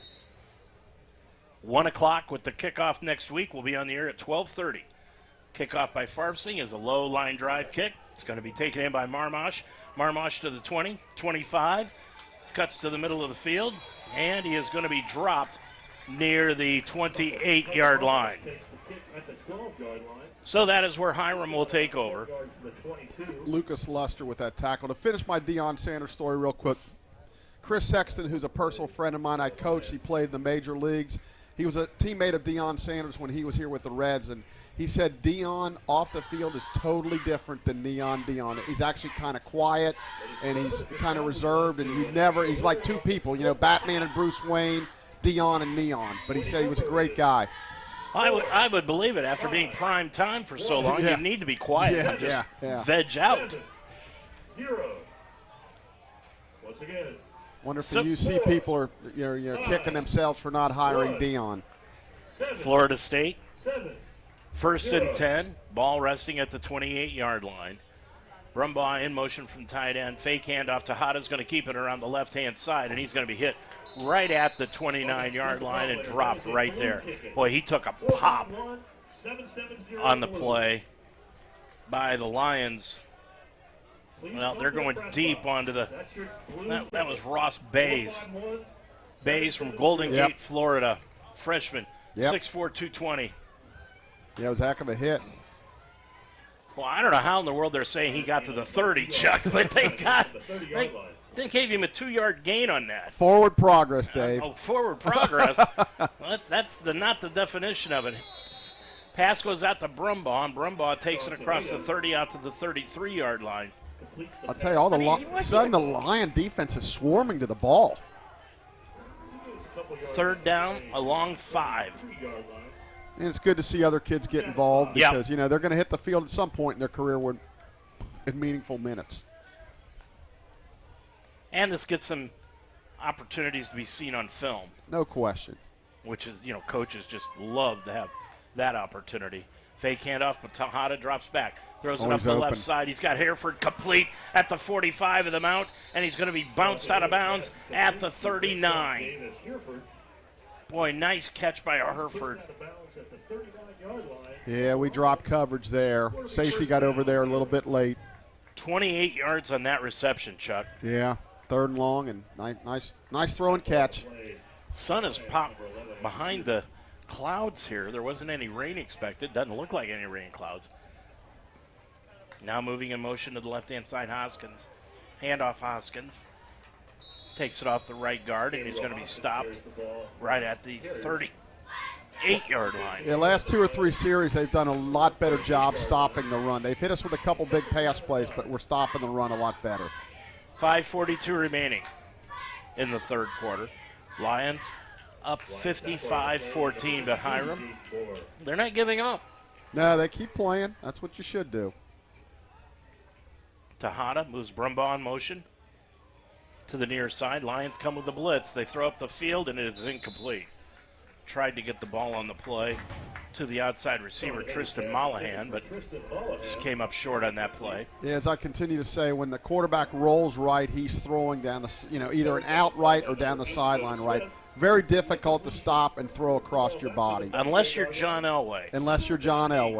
And as a Raider fan all those years, boy, that hurt when he would make them crazy plays. Oh, please. I mean, he was. I was a Browns fan during that time. Yeah, you lived through it too. Oh, yeah. 3rd down, 9 yards to go. Ball at the 38-yard line. In Mount territory. Here comes the Mount on the blitz. And they throw it up the left-hand side to Green, and it is incomplete. Yeah, really good coverage there. Andrew Pierce right on him.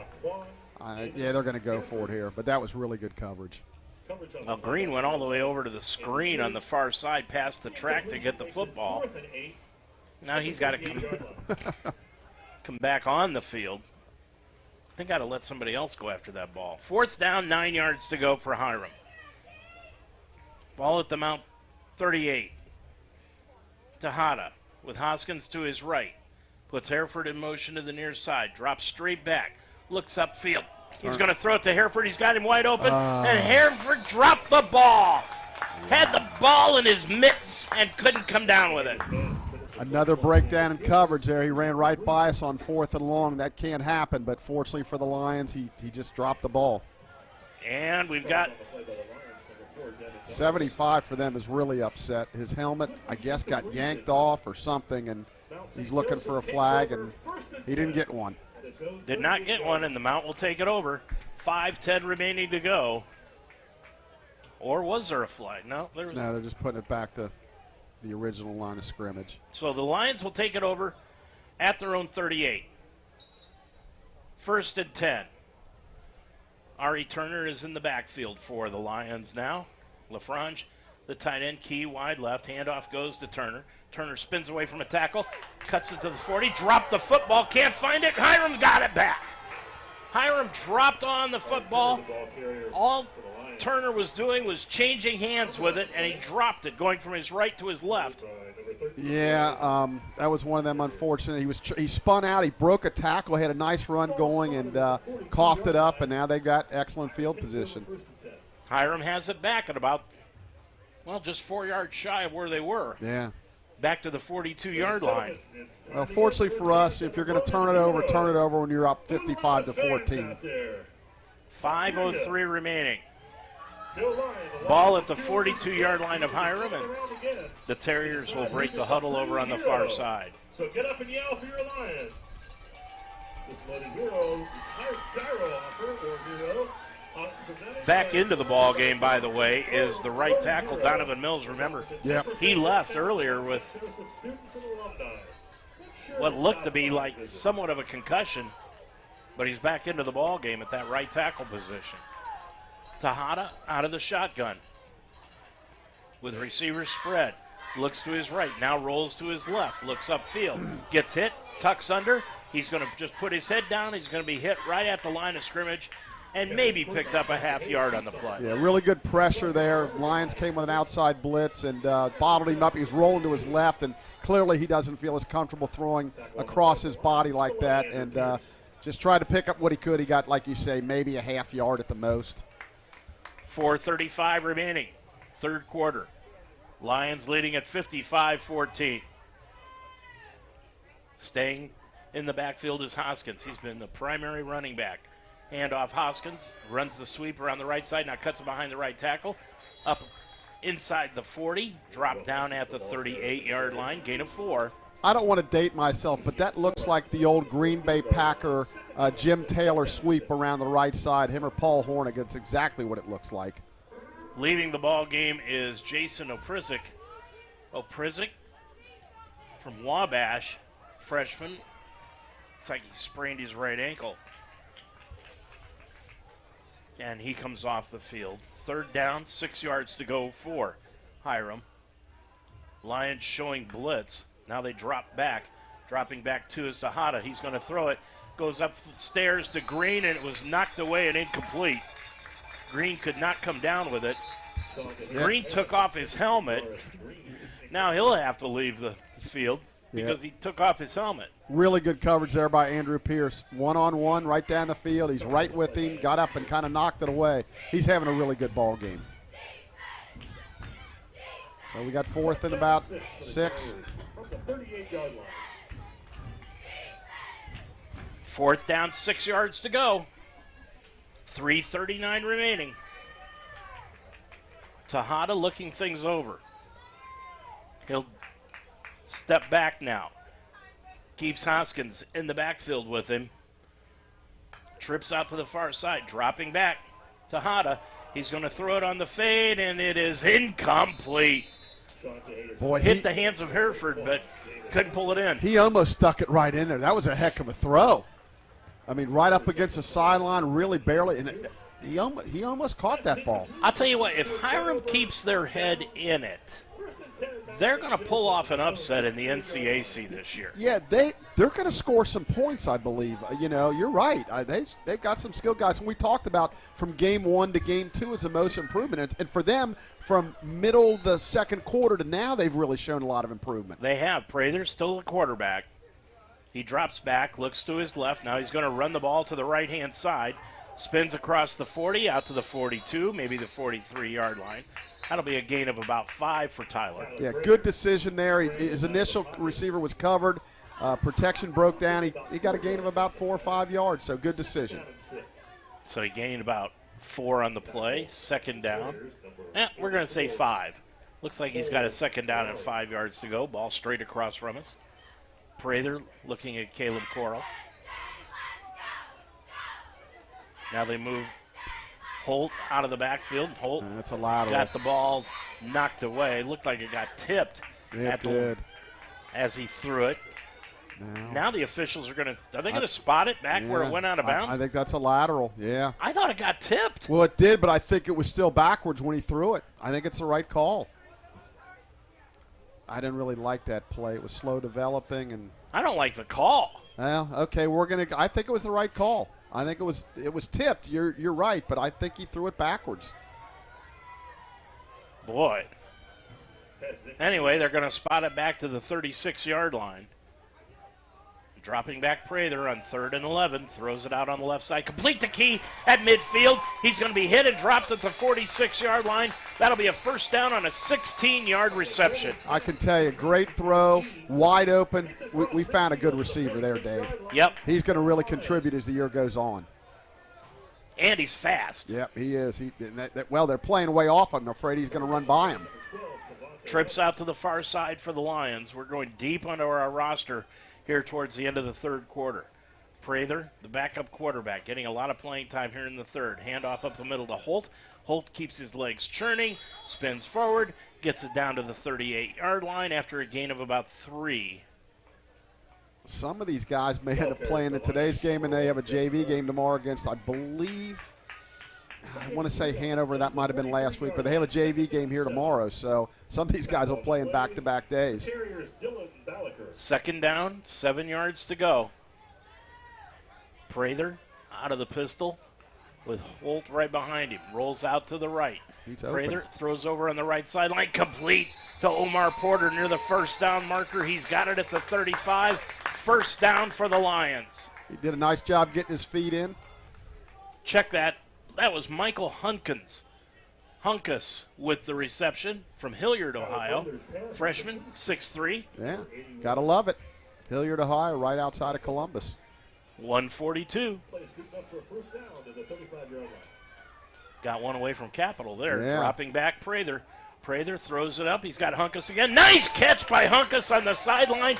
Got his feet in and carried through the catch at the 20-yard line. That was a heck of a catch right there, boy.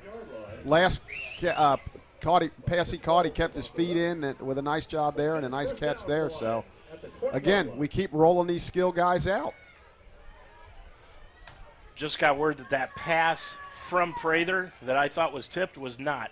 Okay. Prather throws over the middle to Hunkus, threw it behind him, and Hunkus almost came in with it, but it got knocked free and knocked away. Well, I'll be honest with you, when I saw it live, I thought it was tipped a little bit too, but whether it's tipped or not, if it's backwards, it's going to be a lateral.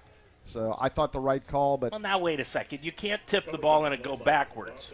No. He was throwing it backward because it was on the side the way he was rushing. At least that's the way I saw it. I love it when you and I fight. Minute 15 left to go.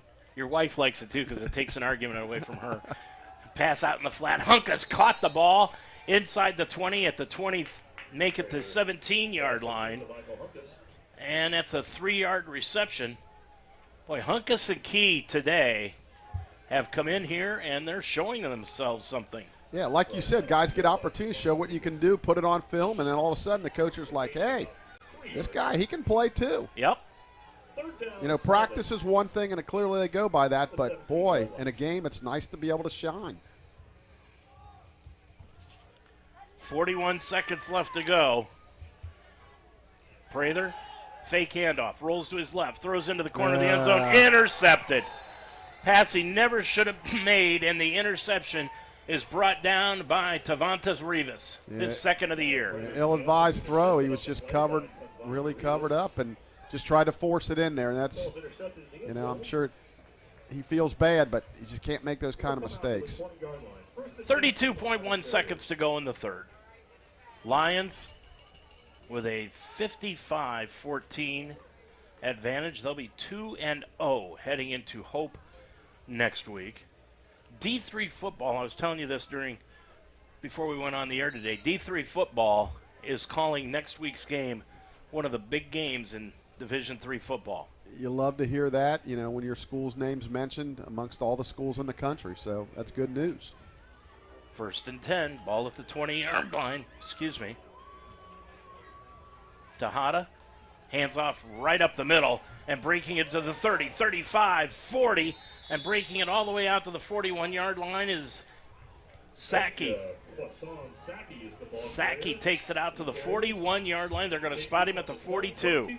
Clock continues to run. First down, 22 yards on the run by Saki.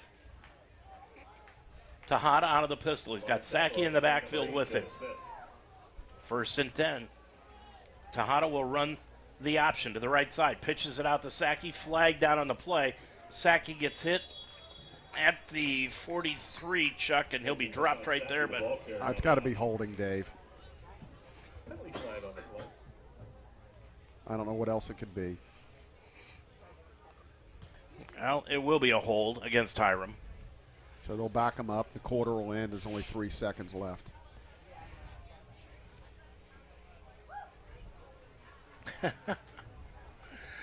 Well, for the life of me, Call the play is offensive holding.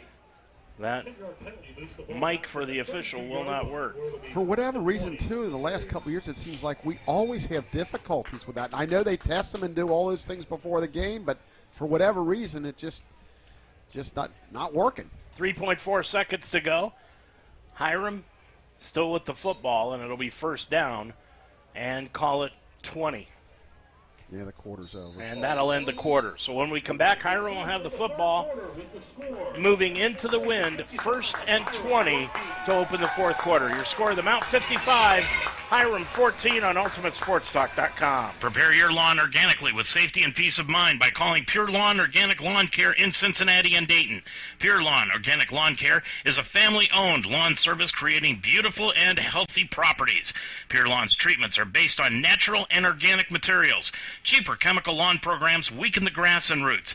Pure Lawn feeds your lawn a healthy diet of plant nutrients by using 97% less chemicals. Pure Lawn Organic offers free service calls. Pure Lawn Organic Lawn Care is the leader in Cincinnati and Dayton. Call today, 513-787-3529. The George Nikias Agency is a full-service company that offers auto, home, life, and commercial insurance needs. George is an independent insurance agent, which means he can customize your personal insurance needs according to the carrier that best represents you. By having access to many companies, George is able to help your family achieve what many agencies cannot. That's multi-policy, multi-car, paid in full, and over 55 discounts. The George Nikias Agency, serving the community since 1986. Call George today at 513-733-1255. And today's ball game has also been brought to you in part by Neiman Plumbing at 513-851-5588 and the Mount St. Joseph University. A.J. Neiman, who's the president of that company, played minor league baseball, was a quarterback at University of Cincinnati back in the 80s. Do you have friends that didn't play baseball? I mean, maybe one or two. Did you feel alone when everybody left to go play baseball and you didn't? Just kidding you. As we open up the fourth quarter of play, handoff up the middle goes to Sackey, and he's going to be hit behind the line and dropped for a yard loss. Yeah, they really got in there on that one and dropped it, like you said, dropped him for a loss, so we got second and really long. Chuck, you look at this schedule throughout the rest of the year for the Lions. You got Hope, then a week off. Then Manchester comes to town. Then I go to Defiance to do the game, and then we come back home for Anderson. But it's the last 4 games, 3 of the last 4 are here at home. Yeah, that's dropping back. Tejada throws out into the flat. Nice bubble screen to Hiram, and he breaks free across the 45 into Mount territory across midfield and brought down at the 48-yard line. And the catch and run, great job by Tristan Mollahan. Yeah, it looked like they were going to get him behind the line of scrimmage. Nice block, and boy, he got almost all of it on that. 3rd down, gain of 19, and it'll still be 3rd down and 2. They're going to put him down right at midfield. Yeah, 4 down territory, I would think. Tejada with Sackey to the left of him. Handoff Sackey up the middle. He's got the first down inside the 50, down to the 47-yard line. Chuck, gain of 3. First down. Yeah, again, we got some backups in, but this is good experience for them. It looks like, Hiram's sticking with their starters, which is their prerogative. Trying to create as much positiveness as they can going into next week. And, like we said, they've done some good things. 1st and 10, Terriers, ball at the 47 of the Mount. Tejada with Sackey to the left of him. Check it, that's the backup running back, Hoskins, and Tejada keeps it around the left side, then tosses it out to Brumbaugh, and Brumbaugh takes it inside the 35 and dropped at the 33-yard line. That's going to be a gain of 14 and another first down for the Terriers. Yeah, one thing I noticed on that play, they had some receivers blocking down the field before the ball was thrown. I think the officials might have missed an offensive pass interference there. Now they've got places to go, people to see. Yeah. Miles to drive. 13 minutes to go in the ball game. We'll get some scores here at the next break. With it, Tejada drops straight back, rolls away from the rush, out to the right-hand side, tucks it under, inside the 30, 25, cuts the sideline, 20, and he's run out of bounds at the 17-yard line. That'll be a gain of about 16 on the play and another first down for Hiram. They're finding something to do, finding an identity here for Hiram. They are. The quarterback's doing some nice things, and he got around a couple of our guys, and they're going to walk away not feeling good they lost big, but there's some positives they can build on. Hey, when you're kind of at rock bottom, you got to look for some positives, and I think they're going to take some positives out of this. I agree. With it, Tejada, ball at the 18-yard line, 1st and 10, and he'll hand it off, and it goes to Hoskins, and Hoskins takes it to the 15. And they'll spot him inside the 15 at about the 14. So that's a gain of another 4 yards. Hoskins taking his time getting up. Tackle on the play by Ross Bays. We've called his name a couple of times today. Yeah, he's done a nice job. We're kind of 12 minutes to go, and kind of in that period of just like kind of let's get it over with, but yet these guys want to play and show what they can do. The first half seemed like it took forever, Chuck. Yeah. The second half is breezing.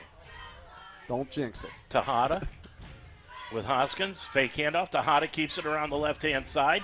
Cuts it inside the 10. He's going to dive forward down to about the 8.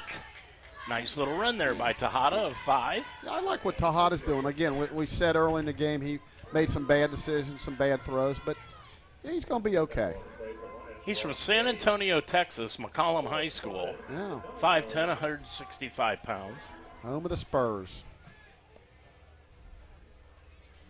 11:15 to go. Wondering how Hiram is getting all these players from out west. Hoskins now switches to the left-hand side. Tejada looks over to the sideline. Play clock down to 5. Now resets the offense. Down to 2. Gets the snap. Handoff Hoskins. Hoskins off right tackle. He takes it inside the 5.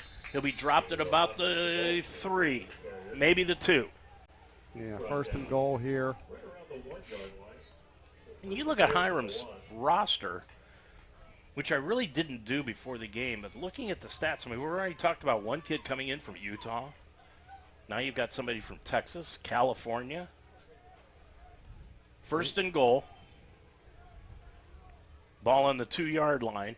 Tejada off to Hoskins off the right side, and was it Hoskins or Tejada? Hoskins kept it, I believe. Hoskins kept it for the touchdown. So touchdown Hiram makes it 55-20.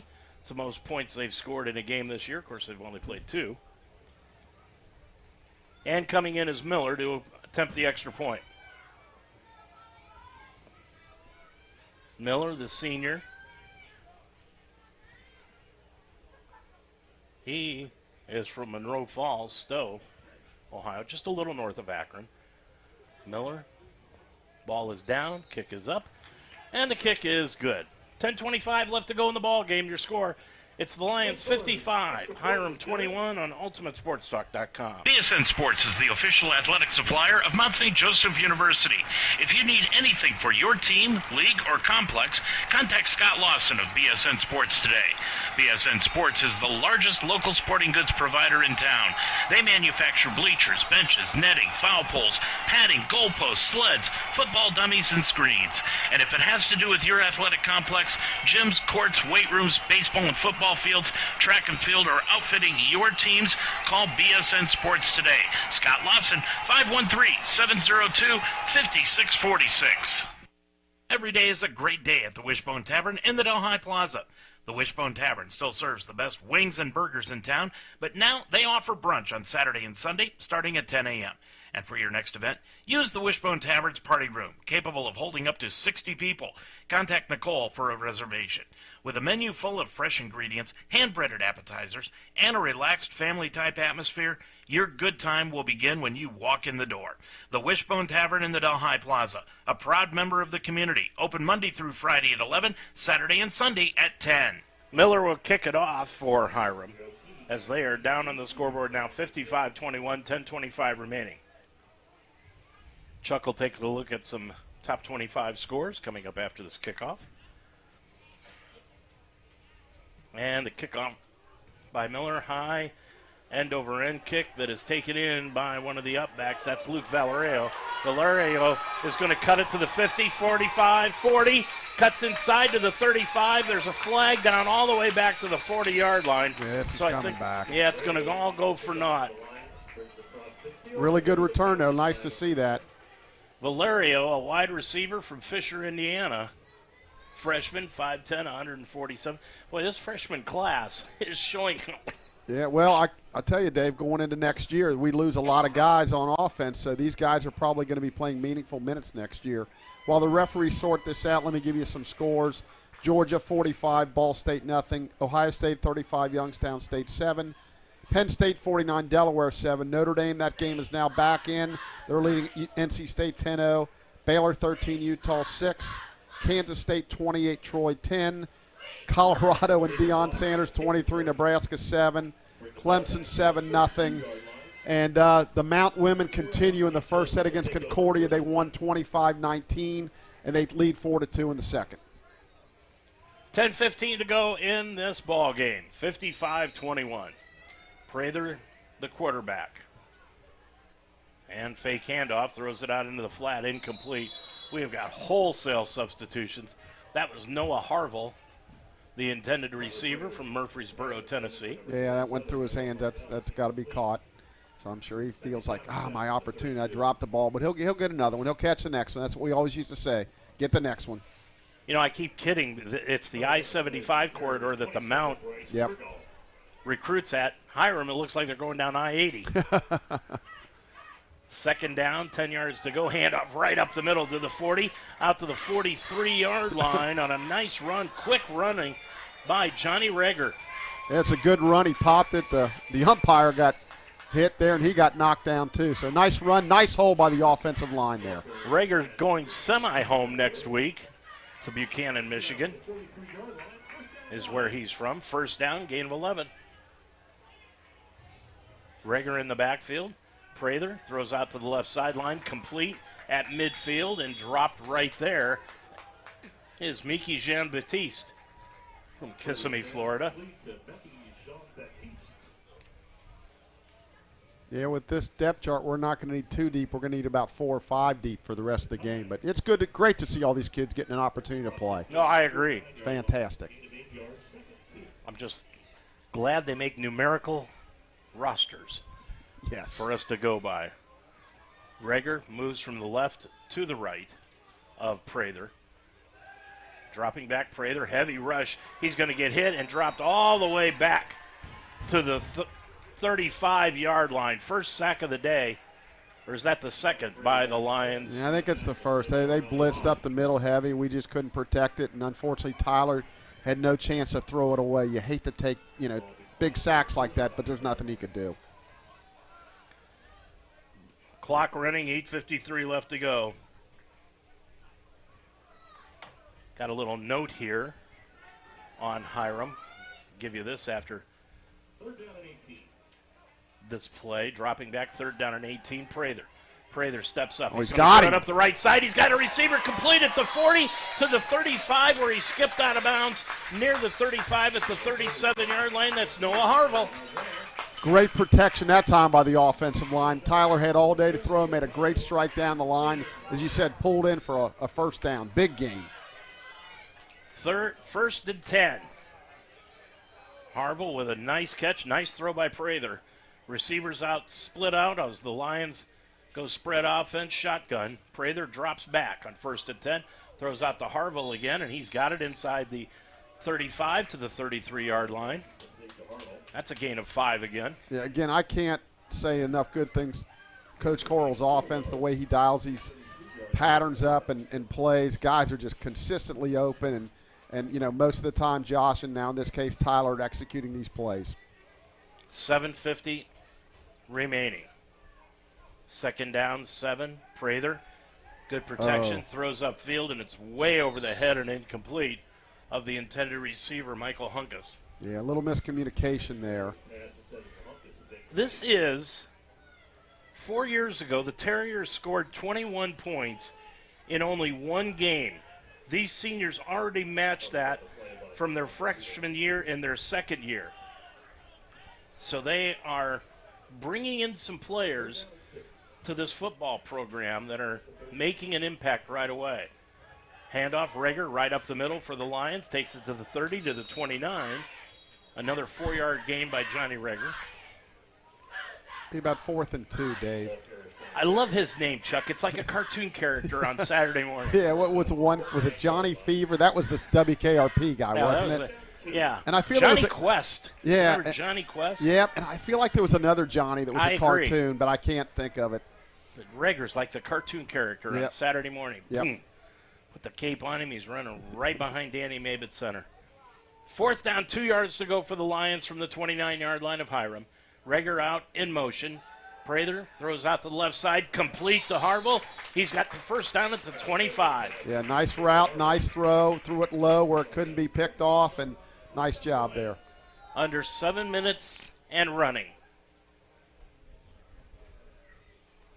55-21 the Mount. This has been easy, but a lot better game than I actually thought it might be.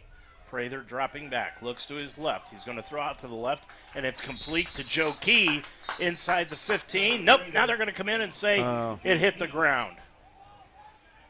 Key didn't know they didn't know. Yeah, he's not happy. Well, neither is the coaching staff of the Lions, and they're looking at the back judge like, what were you looking at? Key thought it was a completion, and now slow getting back to the line. He's had a nice game. He has. 2nd down, 10. Now there's a hold up here. No, there's no instant replay, so I don't know what. Even though, that's coming to Division III somewhere down the road. 2nd down. Ball at the 25-yard line. Prather took the snap, looks down the middle. He's got a receiver incomplete. That was Key.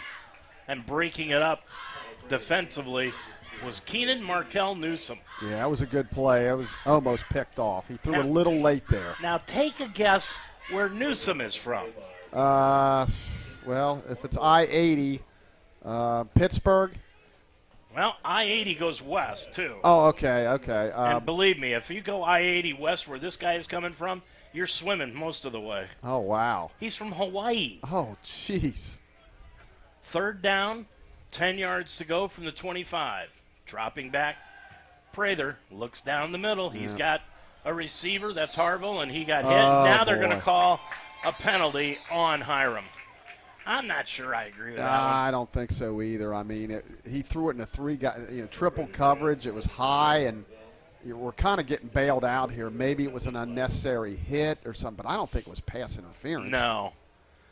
Anything, he couldn't have caught it. No, for sure. They're talking, and while that would be in favor of us, I don't see that at all. I don't see it either, Chuck. Yeah, let's see. But they're looking at the ball and where it's spotted, so I think they're going to go ahead and go for it. And they will call it. Yeah.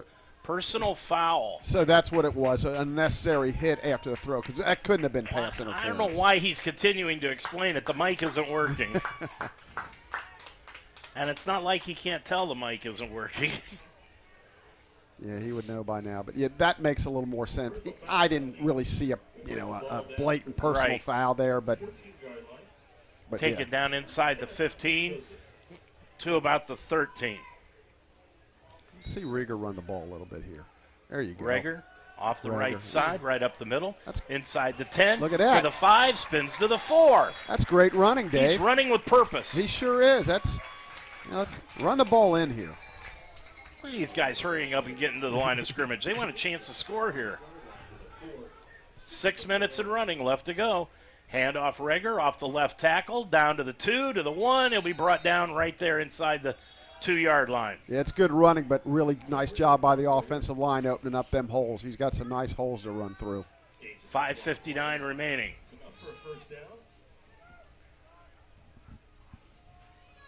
LaFrange is coming into the ball game at the tight end spot, but that's only because I think the Lions only have 2 tight ends on their roster.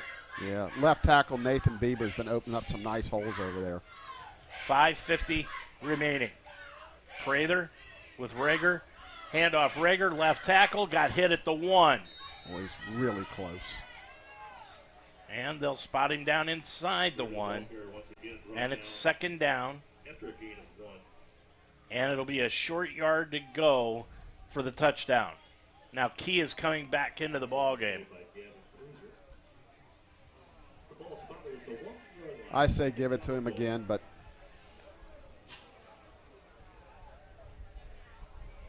I agree. Let's see what happens here. 5-10 and running, taking their time. You know, they're down under 10 seconds, so they better get the play off. Prather, second down, goal to go. Ball at the 1. Low snap. Handoff Rager into the touchdown, Lions!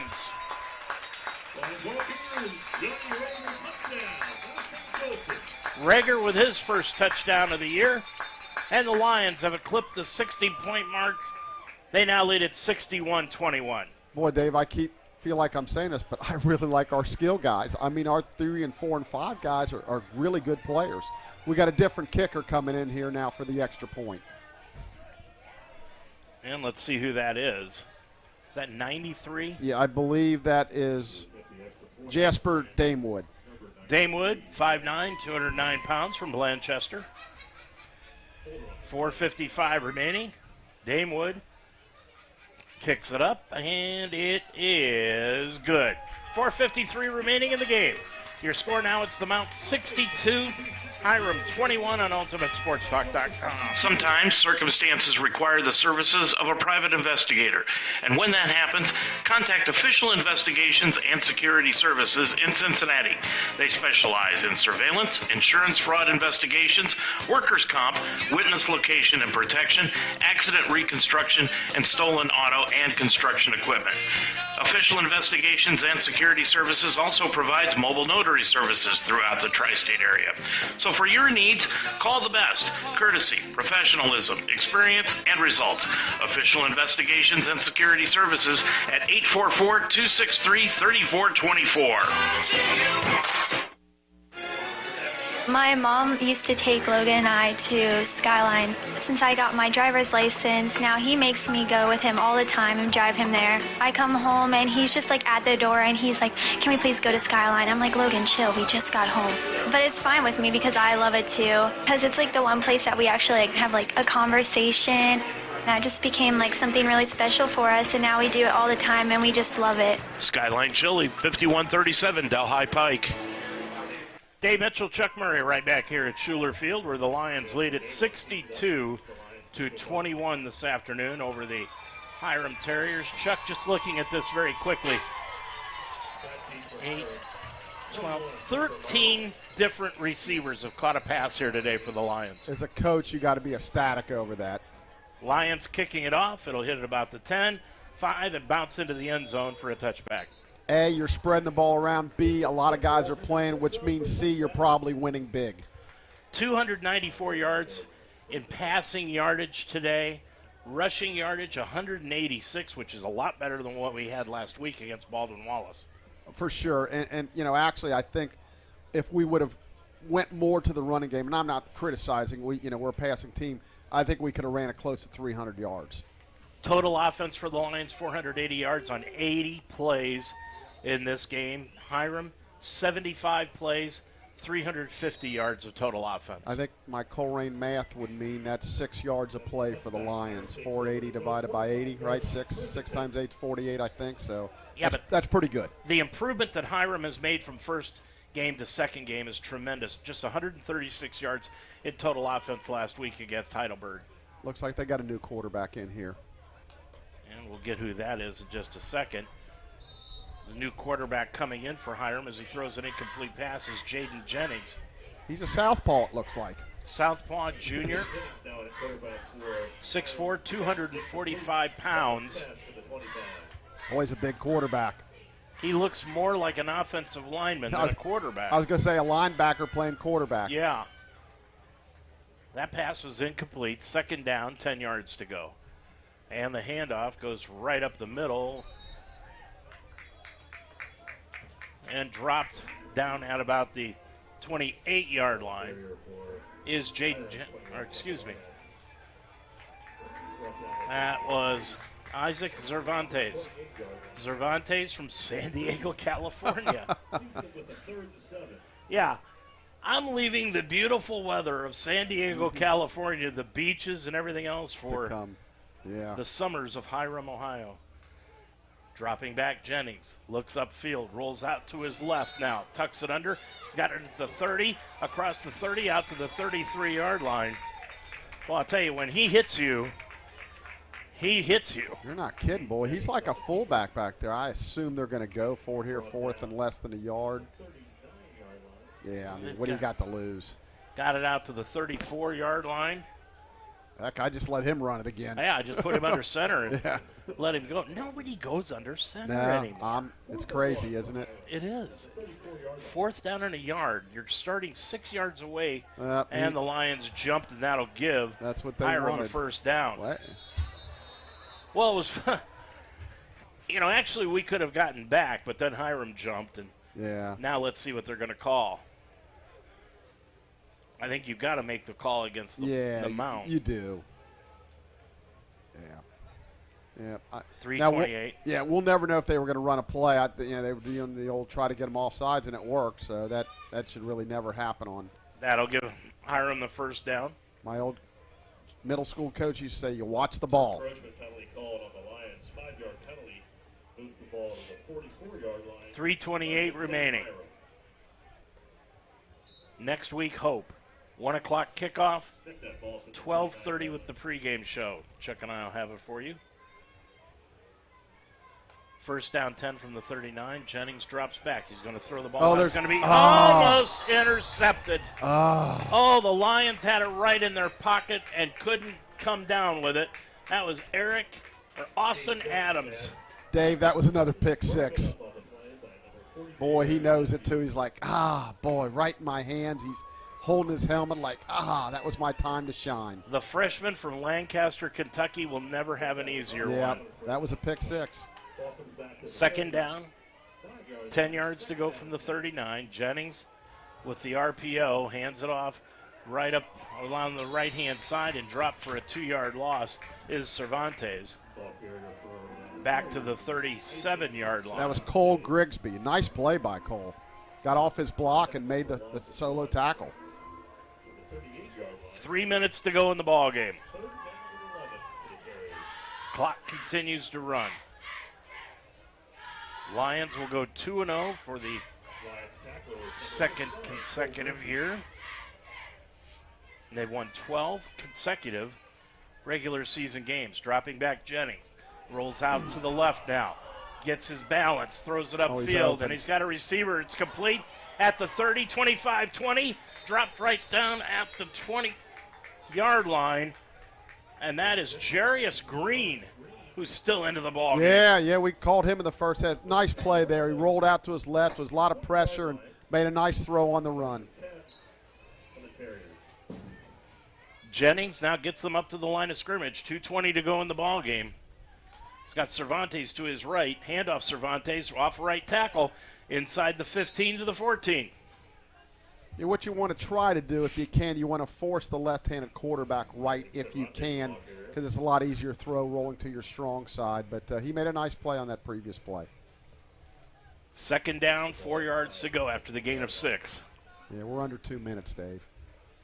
Second down and 4 for the Terriers. Jennings drops back. Got Cervantes on his right, ball in the middle of the field. Green is out wide to the left-hand side. Jennings fake handoff, rolls to the right, and he pitches it to the tight end. Cuts it down to the 10-yard line. That's Umar Kasim. Kasim from Willoughby Hills, Ohio. That's a first down for Hiram, so it's first and goal just at the 10-yard line. 1:25 to go. Yeah, clock momentarily stopped for the first down. Now he's going to wind it.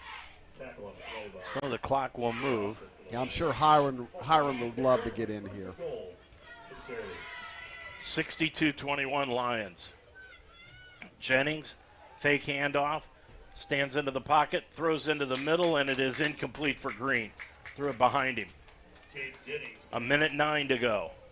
Intended for Jarius Green, incomplete.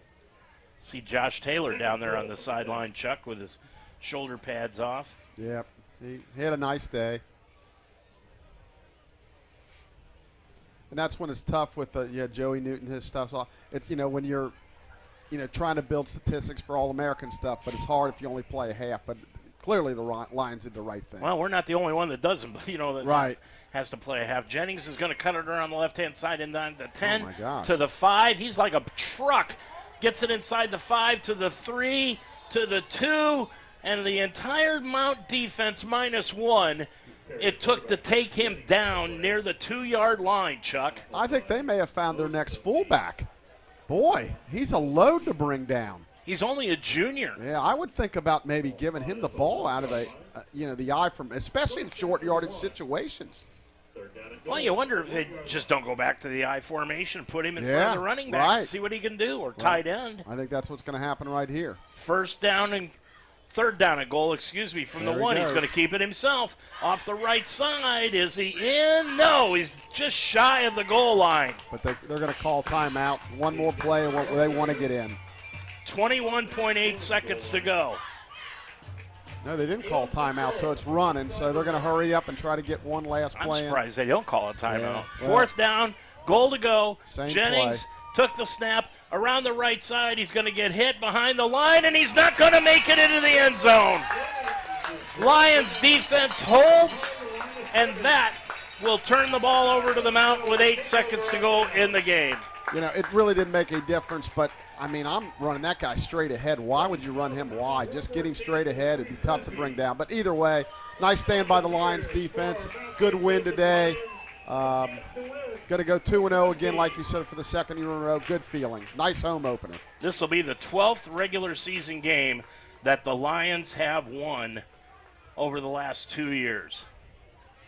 So I guess we got a new quarterback going to take the knee, or what was that? See, that coming in will be Ty Humphrey. Yep. Humphrey, the quarterback, 6 foot, 222, sophomore from Knoxville. He really can't take a knee because his ball's right at the 2-yard line. Going to hand off, I guess. He's going to hand it off inside. That'll do it as they run the ball right up the middle with Rager. Takes it out to the 4. 2 seconds, 1 second. That's your ball game. Put this one into the left-hand column as the Lions win it here this afternoon by a final score of 62-21. Chuck, just an outstanding effort by the Lions here today, and even though it's a 41-point victory by the Lions here today, I was impressed by some of the things that Hiram was able to do.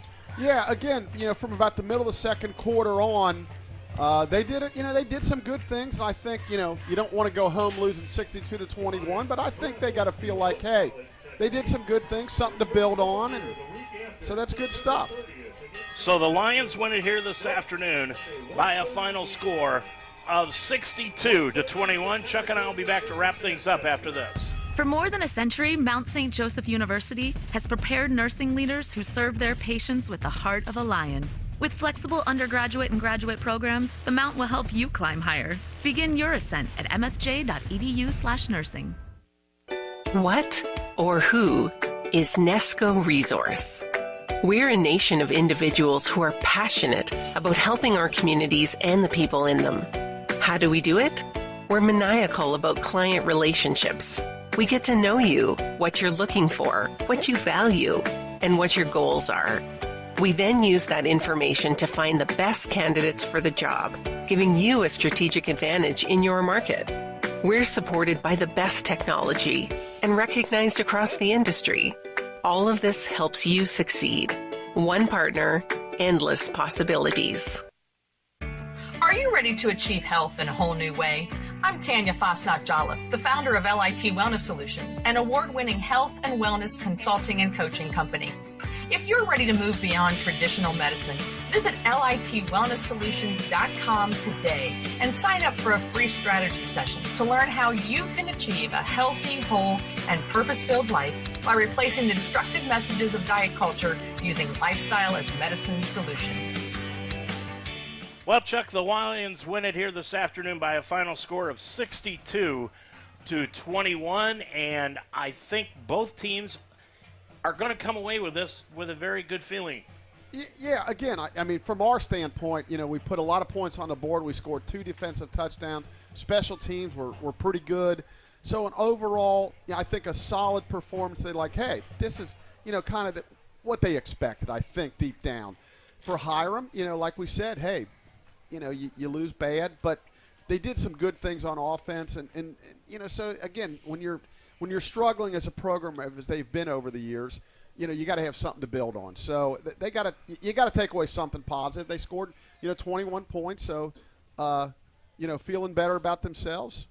So, but we'll move on. We got a tough one next week at Hope. Lions now are 2-0. They've won 12 consecutive regular season games, Chuck. Hiram drops to 0-2, and the Lions will go to Hope next Saturday to take on that team in Holland, Michigan. We'll be up there to bring you the game starting at 12:30 with the pregame show. But the Lions right now have an opportunity to go 3-0 for the second consecutive year, and I think that's important to this program continuing to build. Yeah, I do too. I mean, I think, honestly, I think we really got it going. I mean, after last year and this year, starting off with the great win last week, and this was an expected win, but I think now, after you made the playoffs last year, national attention you're starting to garner. We're getting, I think we were 26 this week in the Division III poll. Maybe we move up, maybe we don't, but clearly we get a victory next week. We'll, maybe crack top 20. So this program is clearly, it's established, and I think if anything else, the kids have to feel good about the direction and where we're going. Nationally, when you're a voter, you cannot see every team. You're voting basically on scores and their reputation. Now, the Mount has got the reputation from last year of making the playoffs and winning the Heartland Conference. But 62 points on the scoreboard, no matter who it is against, opens eyes on the national voters. Dave, I think you hit it right on the head with the reputation thing. If you haven't done it for a long time and you do it, but now after they did it last year, and now beating Baldwin Wallace for the second year in a row on the road, now people are starting to notice, like, hey, that's a pretty good football team. They got some players. When you look at Cornell and Josh and a bunch of guys, Joey Newtons, I could go on and on and on. But, yeah, I think you hit it on the head. Reputation is key. It's just like with our softball team. Once we started doing it, then they started getting reputation. Lions, Josh Taylor, 19 of 31, Chuck 194 yards, 5 touchdowns. He's got 11 on the year now in 2 games. Tyler Prather, 10 of 16. He had 1 interception for 100 yards even, 62.5% completion percentage rate. The Lions as a team, Chuck, had 481 yards in total offense on 81 plays. And I'm going to count this up. I know this doesn't sound good, but I'm going to 1, 2, 3, 4, 5, 6, 7, 8, 9, 10, 11, 12. 13 different receivers caught passes today. That includes 5 receivers, Chuck. No, make it 6. I'm sorry. 6 with 3. Beecham, Harville, Porter, Newton, Hunkus, Brock, all with 3 catches today. I can never, ever remember in all my years being here at Mount St. Joe and following the football team, the depth that we have. It's crazy good. I mean, God, knock on wood, we don't have any injuries, but we've got backups to backups that come in and help us win. And the coaching staff, they deserve a great big tremendous. Not only are they coaching these guys, they're bringing in talent. They know what they're trying to do. They know what they want to do on offense and defense. They're getting guys that can match their schemes. And, boy, I can't say enough about the job they're doing. Well, here's another thing, too. Last week, 5 turnovers. The Lions forced 5 turnovers.